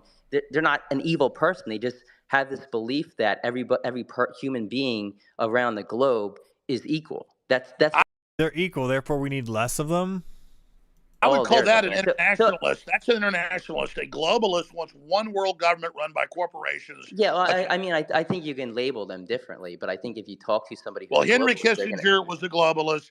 Zbigniew Brzezinski was a globalist. I'm not trying to be mean to you, but their number one rule is the Earth is too small. You just tried to employ the Mott and Bailey strategy. Listen, I have friends who would consider themselves to be globalists, and they just think everyone's equal. No, that's internationalist. You're trying to defend the globalists by throwing your friends under the bus? We can't expand. We've got to bean count and put everybody on rations. We've got to social engineer and end the normal human program because humans are failed. And they want to turn us into factory farm humans. Those are allowed to survive. I'll answer the question. I'll answer the question Sorry, quickly. guys. If we can just say, like, some of these titles are a little confusing. If someone's an internationalist or a globalist, I think what can achieve some disambiguation here is to say, like, does someone have as an axiomatic belief that there are too many people on the Earth, or do they not? Do they believe that the Earth can sustain the current population, or do they think it cannot? Now, the reality is Earth can actually handle a human population probably 10 times larger than the current population. Earth is actually very sparsely populated by humans. We only see density because if we're in a dense urban environment like New York or Boston, London, or something like that.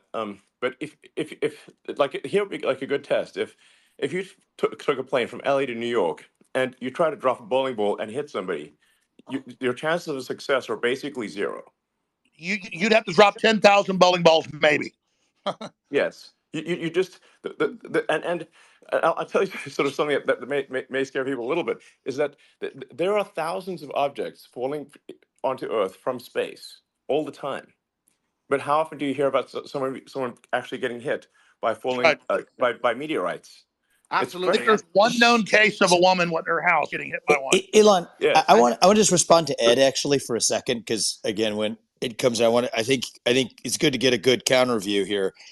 I think that there's two different things going on, Ed. And I know what you're trying to say, but there's a separate point about your obligations, right? So you can, and I believe everything has been said about the importance of expansionism for humanity being pro-civilization, and expansion pro-human race to win. That's like a separate axis, though, from saying where are your obligations where you are, right? So we talked about procreation and family. Then we talked about the nation. Well, look, I have two kids. As a father, my moral obligation, I believe, is first and foremost to my family. And then, let's say, as a president, my moral obligation is to the citizens of the nation that I lead. And then you can worry about hunger in the Congo or whatever else needs to happen in the Darfur or in other places. And so I don't think that you're saying necessarily that life... Charity begins at home. Exactly. And that's not saying that life abroad is any less valuable inherently. And so when you say, like, the globalist view is that all it's saying is that all life is equal wherever it is. That's not the globalist view. I think the alternative view is countering that. There's also just a separate place in terms of where you're situated. Where's your obligation, right? As a father, it's to your family. As a president, it's to your country.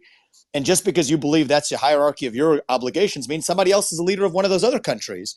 And that's an obligation that they have too. But that's like a different discussion. Well, the neoliberals in their own PR, they're the ones doing the worst things on the earth. They just say, "Oh, we want global government because we want to give Africans representation." Then they lock them down for 3 years and starve 30 million of them to death, and then organize them to flood us as a political underclass. This is cold-blooded Henry Kissinger State Department Memorandum 200.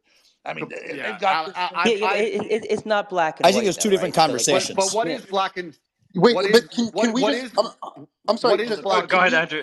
Go ahead, Andrew, and then we'll go to Dave. Andrew. Okay. What I do believe is black and white is simply, if you read a history book, you'll see the worst things that humanity have ever done have been done with good intentions. That's what's so bad about evil acts, is that people Road think to they're hell. doing the right thing. And that's the most dangerous thing about it. And this idea that they look at all human life as sacred and all the same, I actually disagree. I think the reason they will prioritize people in a third world country, for example, you'll say it's because they see us as equal. I think it's because they see us now as spoilt and annoying. They don't like that we need pensions and living space and healthcare. They simply want slaves and a robot class, and they'll do anything it takes to get it, and they'll get it from anywhere they can. And when someone comes along and says, "Well, my intentions are good," I'm not interested in that, because you can name any Holocaust or any atrocity in history. The people didn't think they were the bad guys. They often thought they were the good guys. And I guess the easy way to look at life is you want to be having as many children as possible. You want to pray other people do the same, and you want those people to enjoy freedom. And anyone who's coming along restricting speech, restricting access to certain things, restricting movement, restricting, all they're doing is trying to restrict so they can control. And nobody in a history book ever who did that either was the good guy. I think it's very clear to see who's on the right side of history and who isn't.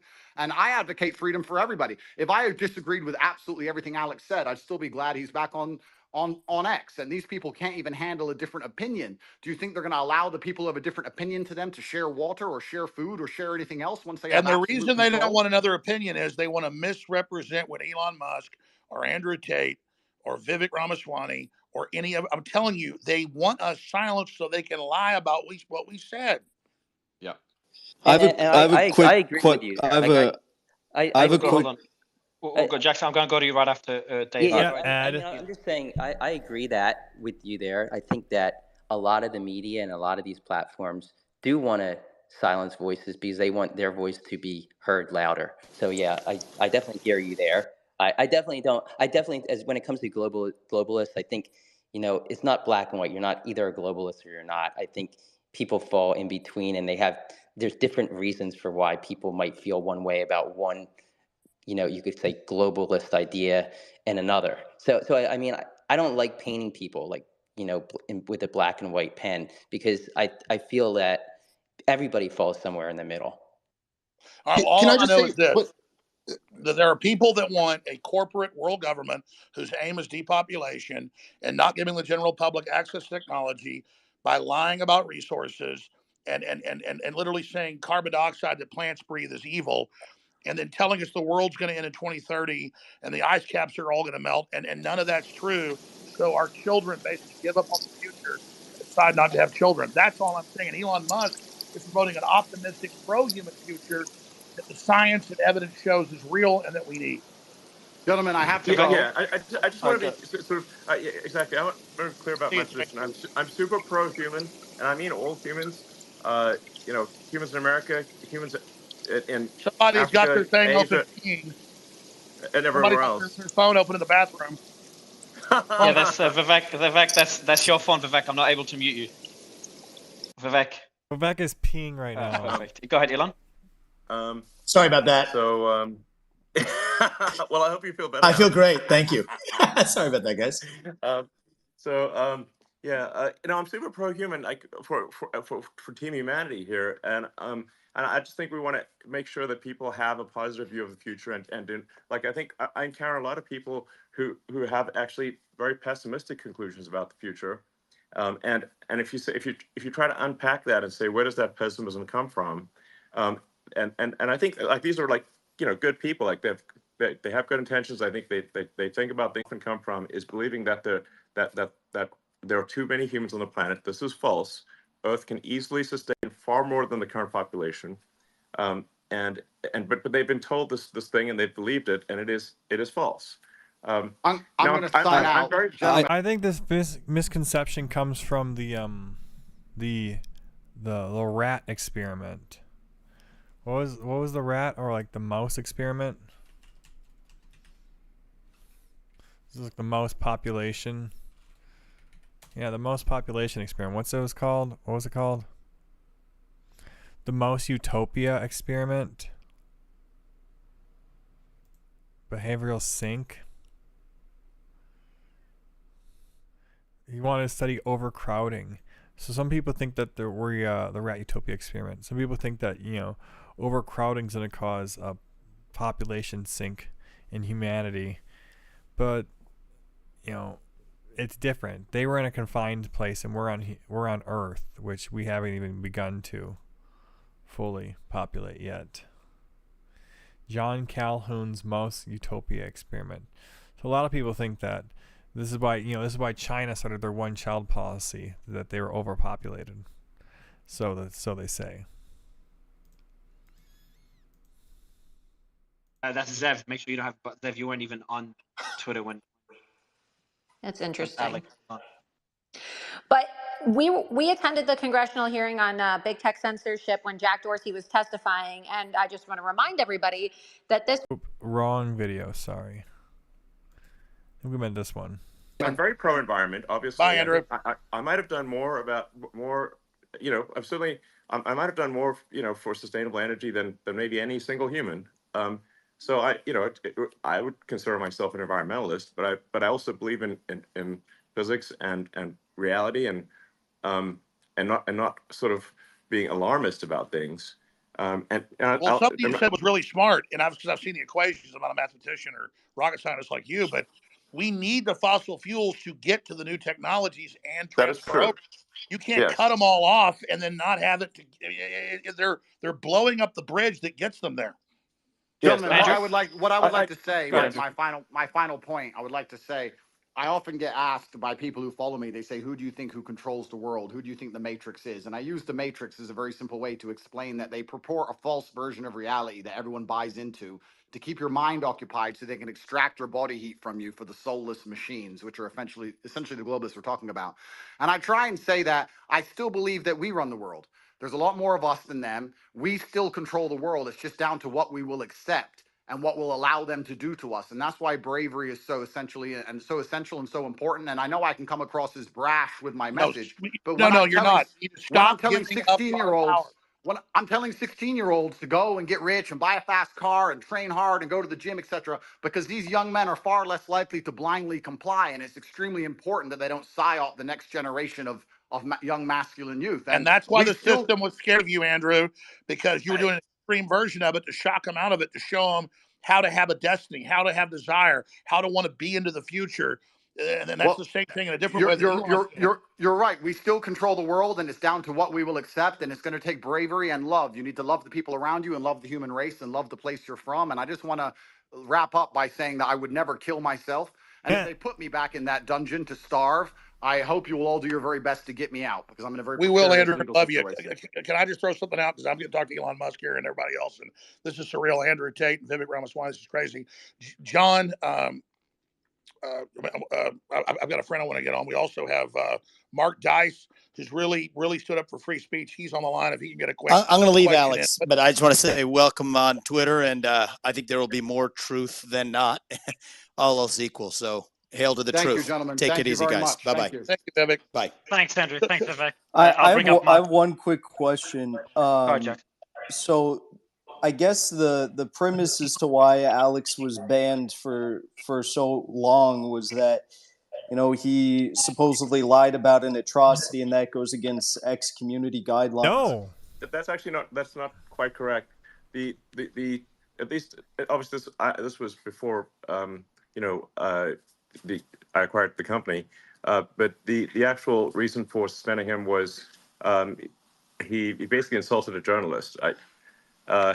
Wasn't your purpose for keeping him? Well, he believed that because the media had said that. Now he's learned that, right? I'm just going off of what. I just looked at the logs for reason for suspension. That was basically a third strike violation. The third strike violation was insulting a journalist. You're not allowed to insult journalists. This is not my decision. This is literally that's how Twitter used to be. The old people that used to run Twitter. This is what they wrote. I guess what I'm saying is, like, under your leadership, though, the suspension was kept in place. I remember you tweeted out because you're not going to bring someone back who lied about, the death of innocent children. So if that's the case, then and we're going to uphold things fairly and firmly for all ex-users. Can we expect that, like, if Alex or anyone else on this panel lied about Sandy Hook or an atrocity again, that they would also be banned again? You already answered that. Yeah, I've already He did, answered yes, he that. did. If- Yeah. It just And if depends on the that okay, context. so if that is the This case, platform will adhere to the law, and we will adhere to the law. That is what this platform will do. So if somebody says does something illegal, then they will be suspended.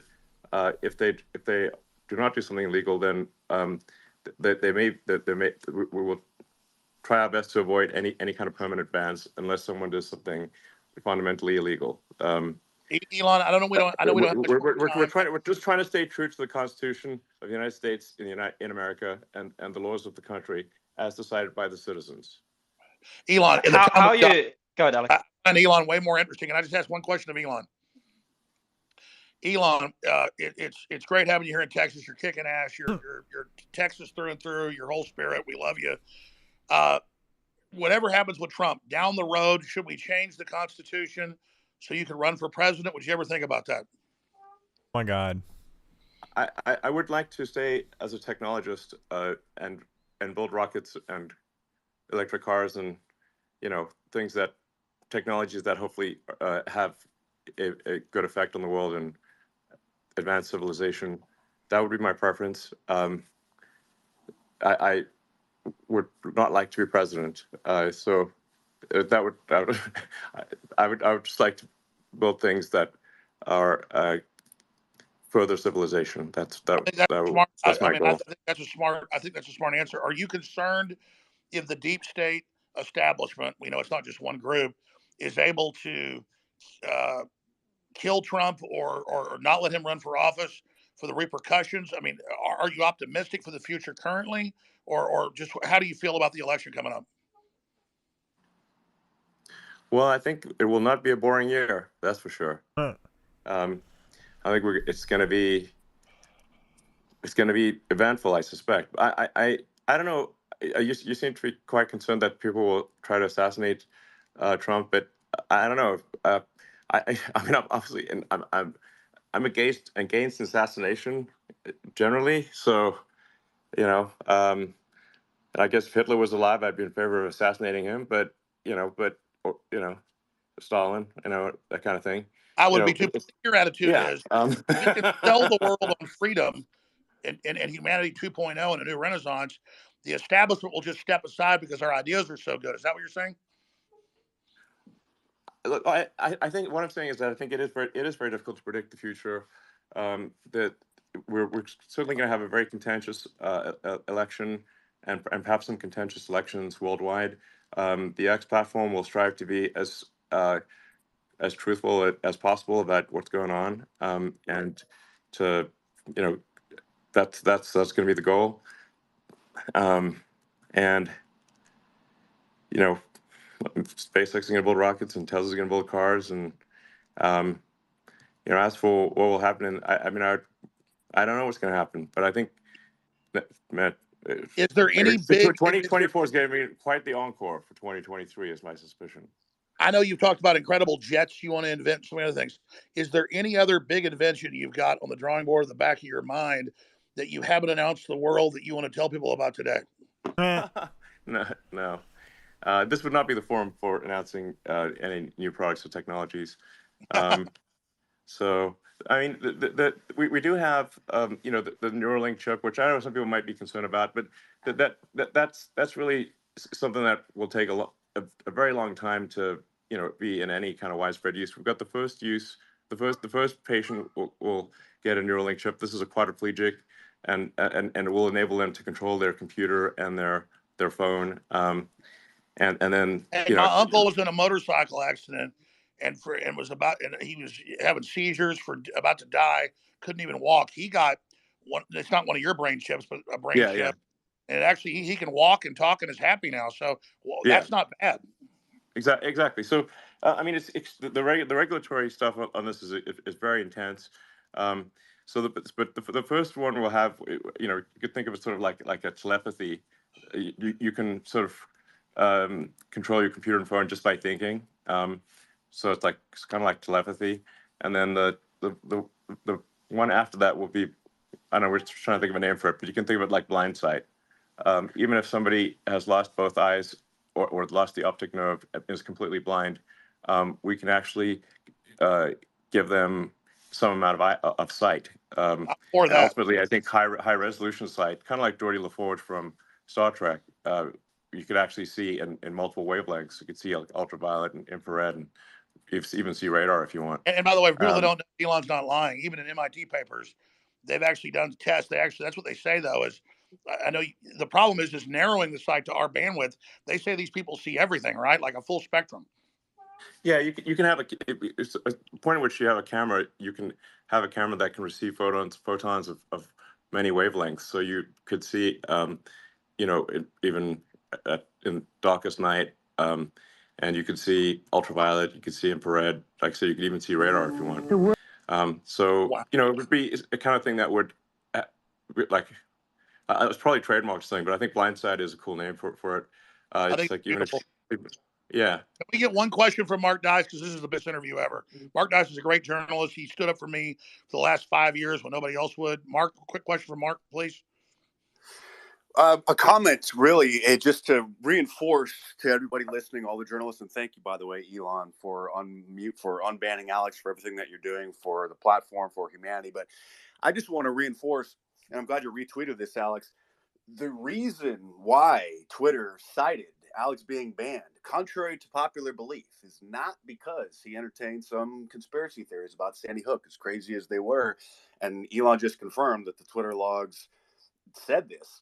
He confronted Oliver Darcy, a public figure on public property, when he was working in the capacity of a journalist, and they cited that as But Mark, that's harassment. old news. Let's move on from Alex Jones. Well, We're talking to Elon Musk. What's your question for Elon Musk?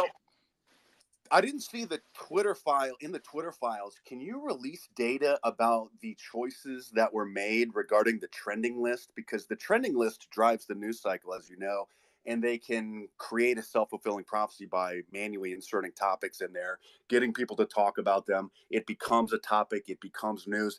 Did I miss that in the Twitter files, or was that just not released? I would like more data on the manipulation of the trending list to manipulate the news cycles over the previous ownership.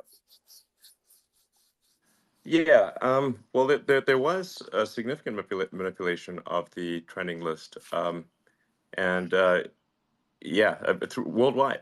I mean, you can just, I'd say, like, as a general rule of thumb, whatever conspiracy theory you've got about Twitter is probably true, even more true than you think it is.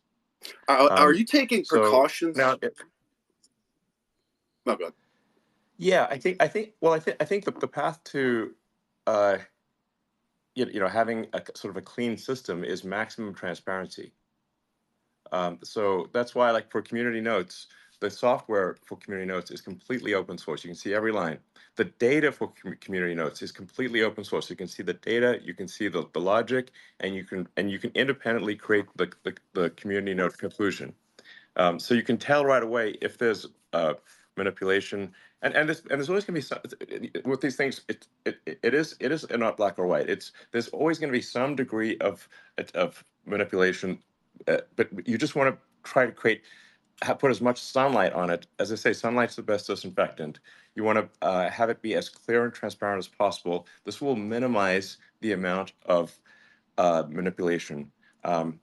So the more visible something is, the less it is in the shadows, the cleaner it will get. Will not be perfect, but it will be much better than something that is hidden.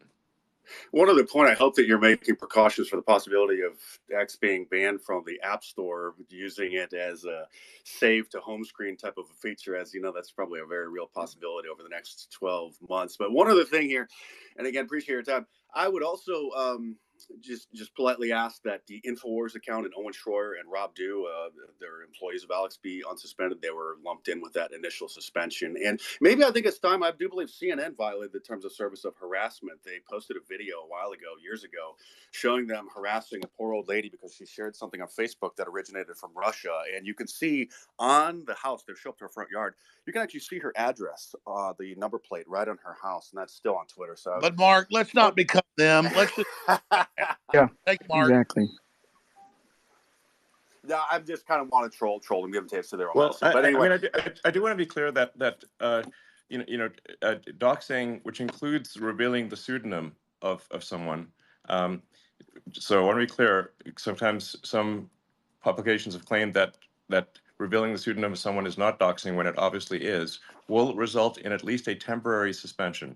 We will be very reluctant to give permanent suspensions, but we will give temporary suspensions for any kind of doxing activity or anything that endangers the health of another person in a meaningful way. And that includes major publications. That it does not matter who you are. It doesn't matter how big you are or small. Now, I should say this. There is one. We do have a UN exclusion rule, which is that if it's a head of state recognized by the UN, even if they say things that are, kind of crazy, which they do, then we don't suspend a head of state. Just for the same reason that the UN allows heads of state to say crazy things at the UN Assembly. But because we need to hear, we need to hear that. What everybody has to say. I was just going to ask, I guess you don't like Nikki Haley's idea of basically doxing everyone? No, I hate it. Hey, yeah, that's crazy. Mark, look, the thing is that a lot of people obviously would face repercussions from their employer or from their government or from some organization if their identity is revealed, and that therefore inhibits the public dialogue. So people, there've been professors who've been suspended for favoriting things on old Twitter. They literally got suspended for just tapping a favorite button. This is so you can say, like, look, if a tenured professor can get suspended from their job for just liking a post on the X platform, then obviously there is some need for people to be able to post things anonymously. Otherwise, they simply will not be able to speak their mind. Absolutely, for fear of losing their job. It's anti-whistleblower, but I just want to say this because I think the community notes is the best thing ever. Even if somebody says something really horrible, I think there should be some buffer zone to at least let them respond as much as they can before they get banned. Because what I see everywhere is the PR firms will say somebody has said something they didn't say. They create this woke mob response. Then the person's taken down, and then most of the time, it's not even true what was claimed. General? Yeah. Anyway, we're very much are on the side of freedom of speech, which is really just saying, in America, we're gonna uphold the Constitution of the United States, and that's what we're gonna do, and uphold the laws of the country. And if the laws are changed, we'll then change our behavior to match the laws, and we'll do so. And we also can only match the laws in other countries. Sometimes people will say, well, why don't you demand freedom of speech in another country in the world? And like, well, we don't make the laws in that country, and if we don't adhere to the laws of the country, they will simply cut us off. And so we can't do more than that. So we're basically. What about the other factors, Elon? Before going to General Flynn, you've got obviously laws, but you got the revenue still running a business, and you've got external pressure. How do you balance all these when fighting for free speech? Well, we're gonna obviously favor free speech. I believe my action has been very clear in this regard. That if it is a choice between money and freedom, we will pick freedom. General? Yeah, hey, thank you, Mario. Thanks for hosting this thing. You're doing a wonderful job.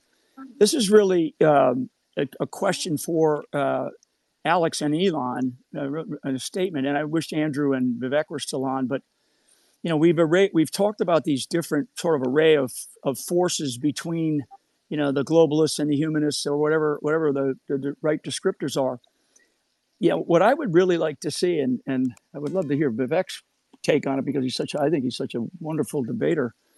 I'd like to know if there's a possibility to set up a intellectual debate between, the Alex Jones, Elon Musk, Andrew Tate, Vivek, probably throw Tucker in there. Maybe there's Joe Rogan against an intellectual debate against the Klaus Schwab's, the Bill Gateses of the world, and then there's others. They won't do it because we'll kill them. I disagree. I mean, this is how we fight today, right? We are fighting in an information domain. Andrew, I wish he was still on because I'd love to hear his take. Because Andrew starts to imply, and there's a lot of people that imply this. We're going to move to something that we don't want to, a place that we don't want to be, because of this. Frankly, what I see is a globalist takeover, and I'm all with you, Alex, and you and I have talked about this a lot. But what I would really like to see is an intellectual debate and a challenge. I mean, otherwise, because 2024 is going to be for the United States is going to be a historically consequential moment in history, and I would prefer that we extraordinary session that I've been listening to for the last couple of hours here, and I would really like to hear at least Alex, because you're on, and I think Elon's still on. What do you think about setting up some type of intellectual debate, or at least array on X? On X as well, doing it through Spaces. Well, on X, on X or however. Yeah, I would love to see them come on X to do this because this would be wonderful. Would you, Alex, would you be open? You and Elon, would you be open for such a debate? Well, let me just throw this in because I'm chomping at the bit here, and then Elon will take over. It should be on X. They had the last Republican debate, and it had like 5 million viewers. This is going to have 50 million viewers. We keep acting like dinosaur media even still matters. It should only be held on X. And I would love to see it in this format or with an added video component to it. Yeah. Yes. We challenge their intellectual Spaces, ideas. the way, so I'm sorry. That's coming soon. And that's my point. That's my point. Yeah. We have to challenge their intellectual arguments. Yeah, I agree with the general. What's Mario? Hold on, Laura. I was just going to say that from a feature standpoint, we are working on adding video to Spaces. So it'll just be a simple thing where you can turn video on or off, and then whoever's speaking at the video will switch to them, just like if it's I guess like a group call or something like that. Oh wow. So that I think will help. Because it's helpful to see people's body language as they speak. It conveys more information if you can see their face and their body language if they wish to. When do you think that will? I think we're hopeful of just listening to Alex Jones functionality be live on Twitter before the end of the year, but certainly by early next year. Huge. Well, that's a big technological announcement. That's a big one. That's big. Yeah. Oh, okay. I'll go to CJ. But that's very big, so that's pretty easy, frankly. But yeah, it'll be cool, I think. Yeah. Well, it's just fascinating how far Spaces. I remember being on Spaces since the early days, pre-Elon, to see how far it's gone and to be able to have discussions like this. I don't think the audience understands. There's never been any platform where voices from all sides, voices that were censored before, we're all speaking in one place. Oh, let's be clear. There's been more innovation since Elon took over than the whole history before. I'll jump off, but I just want to say thanks to Elon. Since the rather embarrassing Ron DeSantis situation, it's like I mean, I really have to credit the X team for making massive improvements to Spaces, because it basically did not work at scale until a massive amount of work was put into it. It obviously broke rather embarrassingly in the Ron DeSantis situation.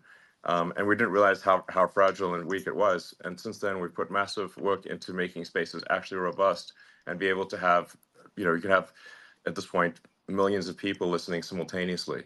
Let me be which is clear, quite Elon. difficult to do. Elon, I've never seen an interface that works this good. I mean, you've got a whole, how you're doing this. And General Flynn did bring up the best question in the last 2 hours. So I'm sorry I was like getting so excited I interrupted the general. He's absolutely right. We should be challenging them to debate us. I agree with you, General. That's really a key point. I'm saying they're too cowardly to do it. How do we? Jack, your mic, you mute it. I can't mute you, Jack. But yeah, go ahead. Just quickly before you continue, Alex. Elon, I don't know if you remember. I think the first space you came on, and we hit 100K live listeners, and it broke, so it wouldn't show. Yeah. True. I don't know how you do We're it, Alex. 109,000 right Yeah. now. 109,000. Yeah, I don't know how you do it, but I know that that we have to do it. We don't have I think we are in a place where we don't have a choice right now. I think the intellectual arguments on their side, I just think that they're going to fall flat, and they don't really have a good argument. And Elon mentioned it early on about, how much energy it takes to lie. I mean, it just does, to lie to so many damn people. But we have to pick this fight. It has to be intellectual. Our intellectual arguments are much, much stronger. And I just think we have to have the right type of people. And, those people have been on here today and invite these people. I mean, if they don't want to come, we call them out as cowards. I mean, wait a minute. why Being not? poor and everybody, wait a minute. General Flynn, hold on a minute. I'm going to call you out right now. Eating What? bugs, drag queen story time, open borders, World War III. You're saying that's not how you're saying their plan isn't wonderful? Hey, for a guy that has had to eat bugs, Alex, they don't taste very good. So, yeah. I'll go one step further. I think we should see a 2v2 MMA duel between Elon and Alex versus Klaus Schwab and Bill Gates. I think that'd be the I think Elon should call them out. It'll be bigger than the top UFC fight. If those cowards will show up, my God, it'll be their Waterloo. Elon, you know how the media works. Do you want to call them out and then you'll get that snippet all over the media? Well, I'm certainly happy to have a debate with Klaus Schwab or others. I think you guys maybe been following what's going on in Davos more than I have, and certainly more than the vast majority of people have. I think most people don't even know that there is a conference in Davos or the World Economic Forum. And I've only seen snippets, but some of the snippets are concerning, and I don't think we should have a sort of an unelected quasi-governmental organization deciding our future. Who said who made them the boss? Do people even know that they're doing this? I'm not okay with some organization, that I don't vote for, controlling, my destiny or that of other people. And that, I don't know if they're necessarily fully controlling, but they certainly are influencing things. And and it's, I just don't. I think an unelected world government is not a good idea. Well, how much bold stance? Breaks the internet. Elon, Very anti-Semitic. On that point, CJ, I'll go to you right after for a question, then Suleiman. But on that point, how much control, you kind of changed it, whether control or influence? Because on one side, you've got people that say, they control the world. Every decision is kind of influenced or they make that decision behind the world. On the other side, there's the people making the argument that they're trying to do the right thing and things are being taken out of proportion. It's all a conspiracy. Where do you think on that spectrum, in your opinion, we stand? Well, I mean, the original premise of the World Economic Forum was to have some kind of forum where there would be interaction between government leaders and commercial leaders, sort of the heads of corporations and governments, and that there would be some forum for them to talk. And like that original premise, I think is not a bad one, because right now you've got the UN, but that's just government to government, and you've got a bunch of sort of individual situations where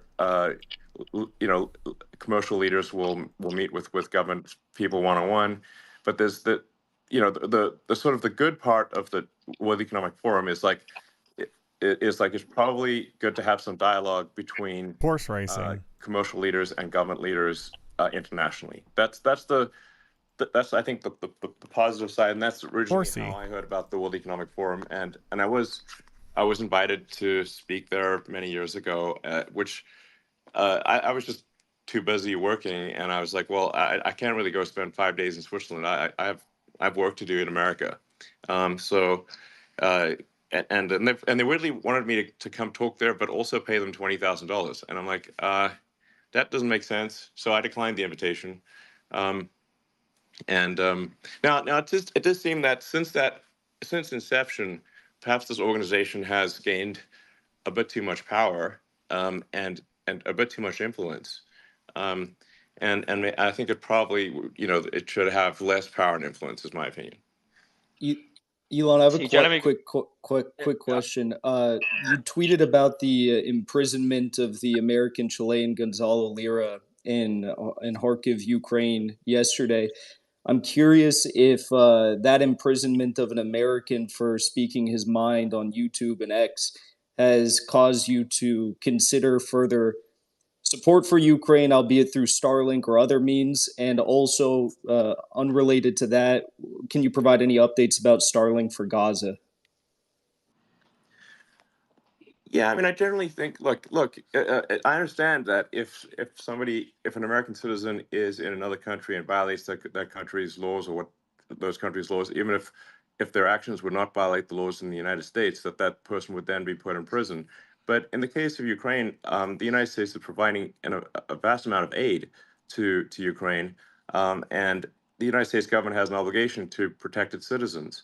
And so I think, even if one disagrees with what that I guess YouTuber or journalist, depending on your perspective, what they posted, I feel uncomfortable sending massive aid to Ukraine if they're putting American citizens in jail for doing videos on YouTube.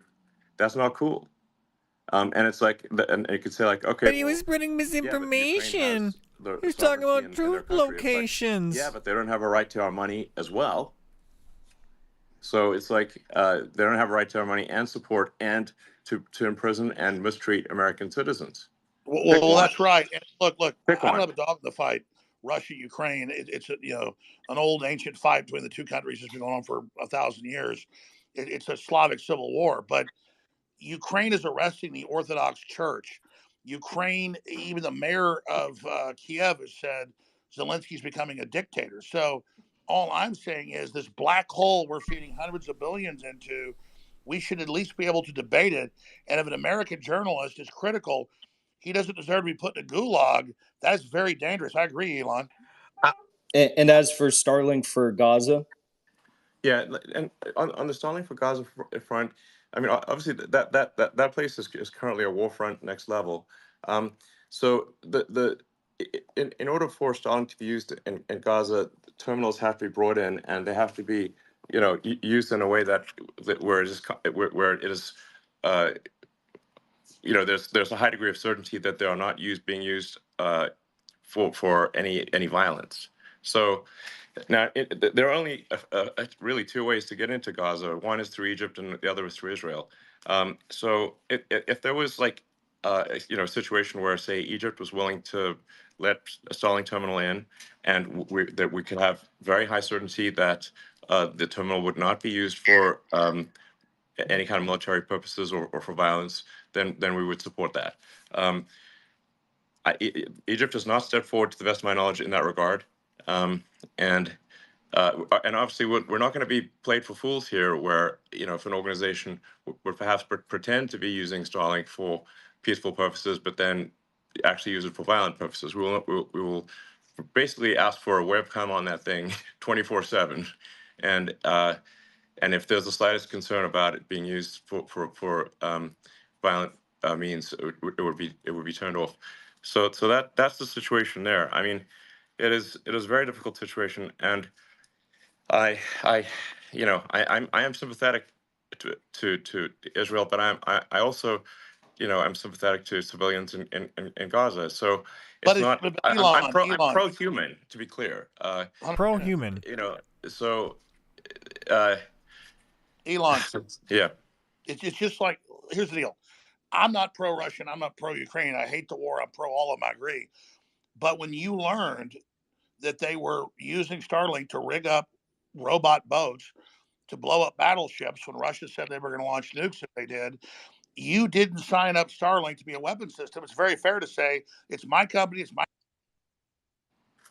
Well, yes. To be clear, the Crimea and the sort of sea around Crimea was an officially sanctioned area by the United States, and we were not actually the Starlink cells were not turned on in Crimea and the area around Crimea because of U.S. law would prevent us from doing so.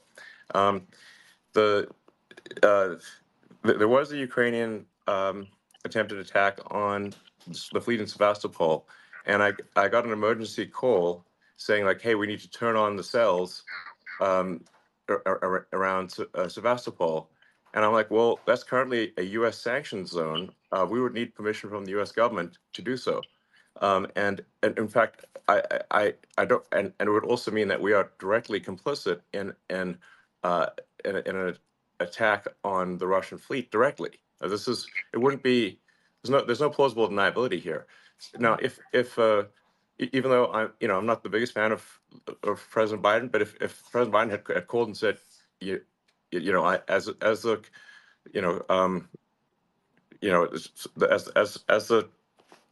President of the United States, I'm asking you to turn the cells on, I would have done so. But we did not get any such call. We were only called by the Ukrainian government, and the Ukrainian government is not my boss. So, it's like, and so we can't, it would actually be illegal for me to turn on Starlink cells at the request of a foreign government in a sanctioned territory sanctioned by the United States. That would actually be a violation of U.S. law. So it's like they were setting you up like Cindy Bad Pigs. Yeah, but the media misrepresented it as I turned off the cells. This is not true. They were never on. So, and if I had turned them on, I would have broken U.S. law. And I would need an exemption from the State Department and express written permission from the president in order to do. And that's why Blinken. Yeah. So, and I do think we need to be cautious about escalating that war, and we need to find a path to peace, and not sacrifice the flower of Ukrainian and Russian youth ultimately for nothing, or for a few miles of territory, which is currently what's been going on for the past year. Do you think with the sentiments? I've got a question. Let me So let me go to CJ and I'll go to you. Let me go to CJ and I'll go to you right after. CJ. Mario. Hey, Mario. Thank you. Laura, thank you so go much. ahead, CJ. Yeah, thank you so much, Mario, for hosting this.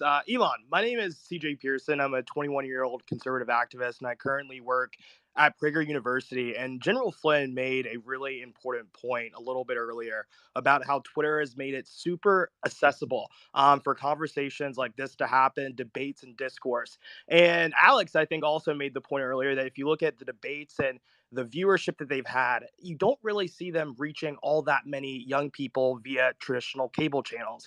And one idea that conservative activists like myself have had, different Gen Z conservative influencers have had, is having a Gen Z moderated debate or town hall with the Republican primary candidates and exclusively streaming it here on X. What would you think about something like that? Do you think that would be a way for this is a shameless self-plug right here.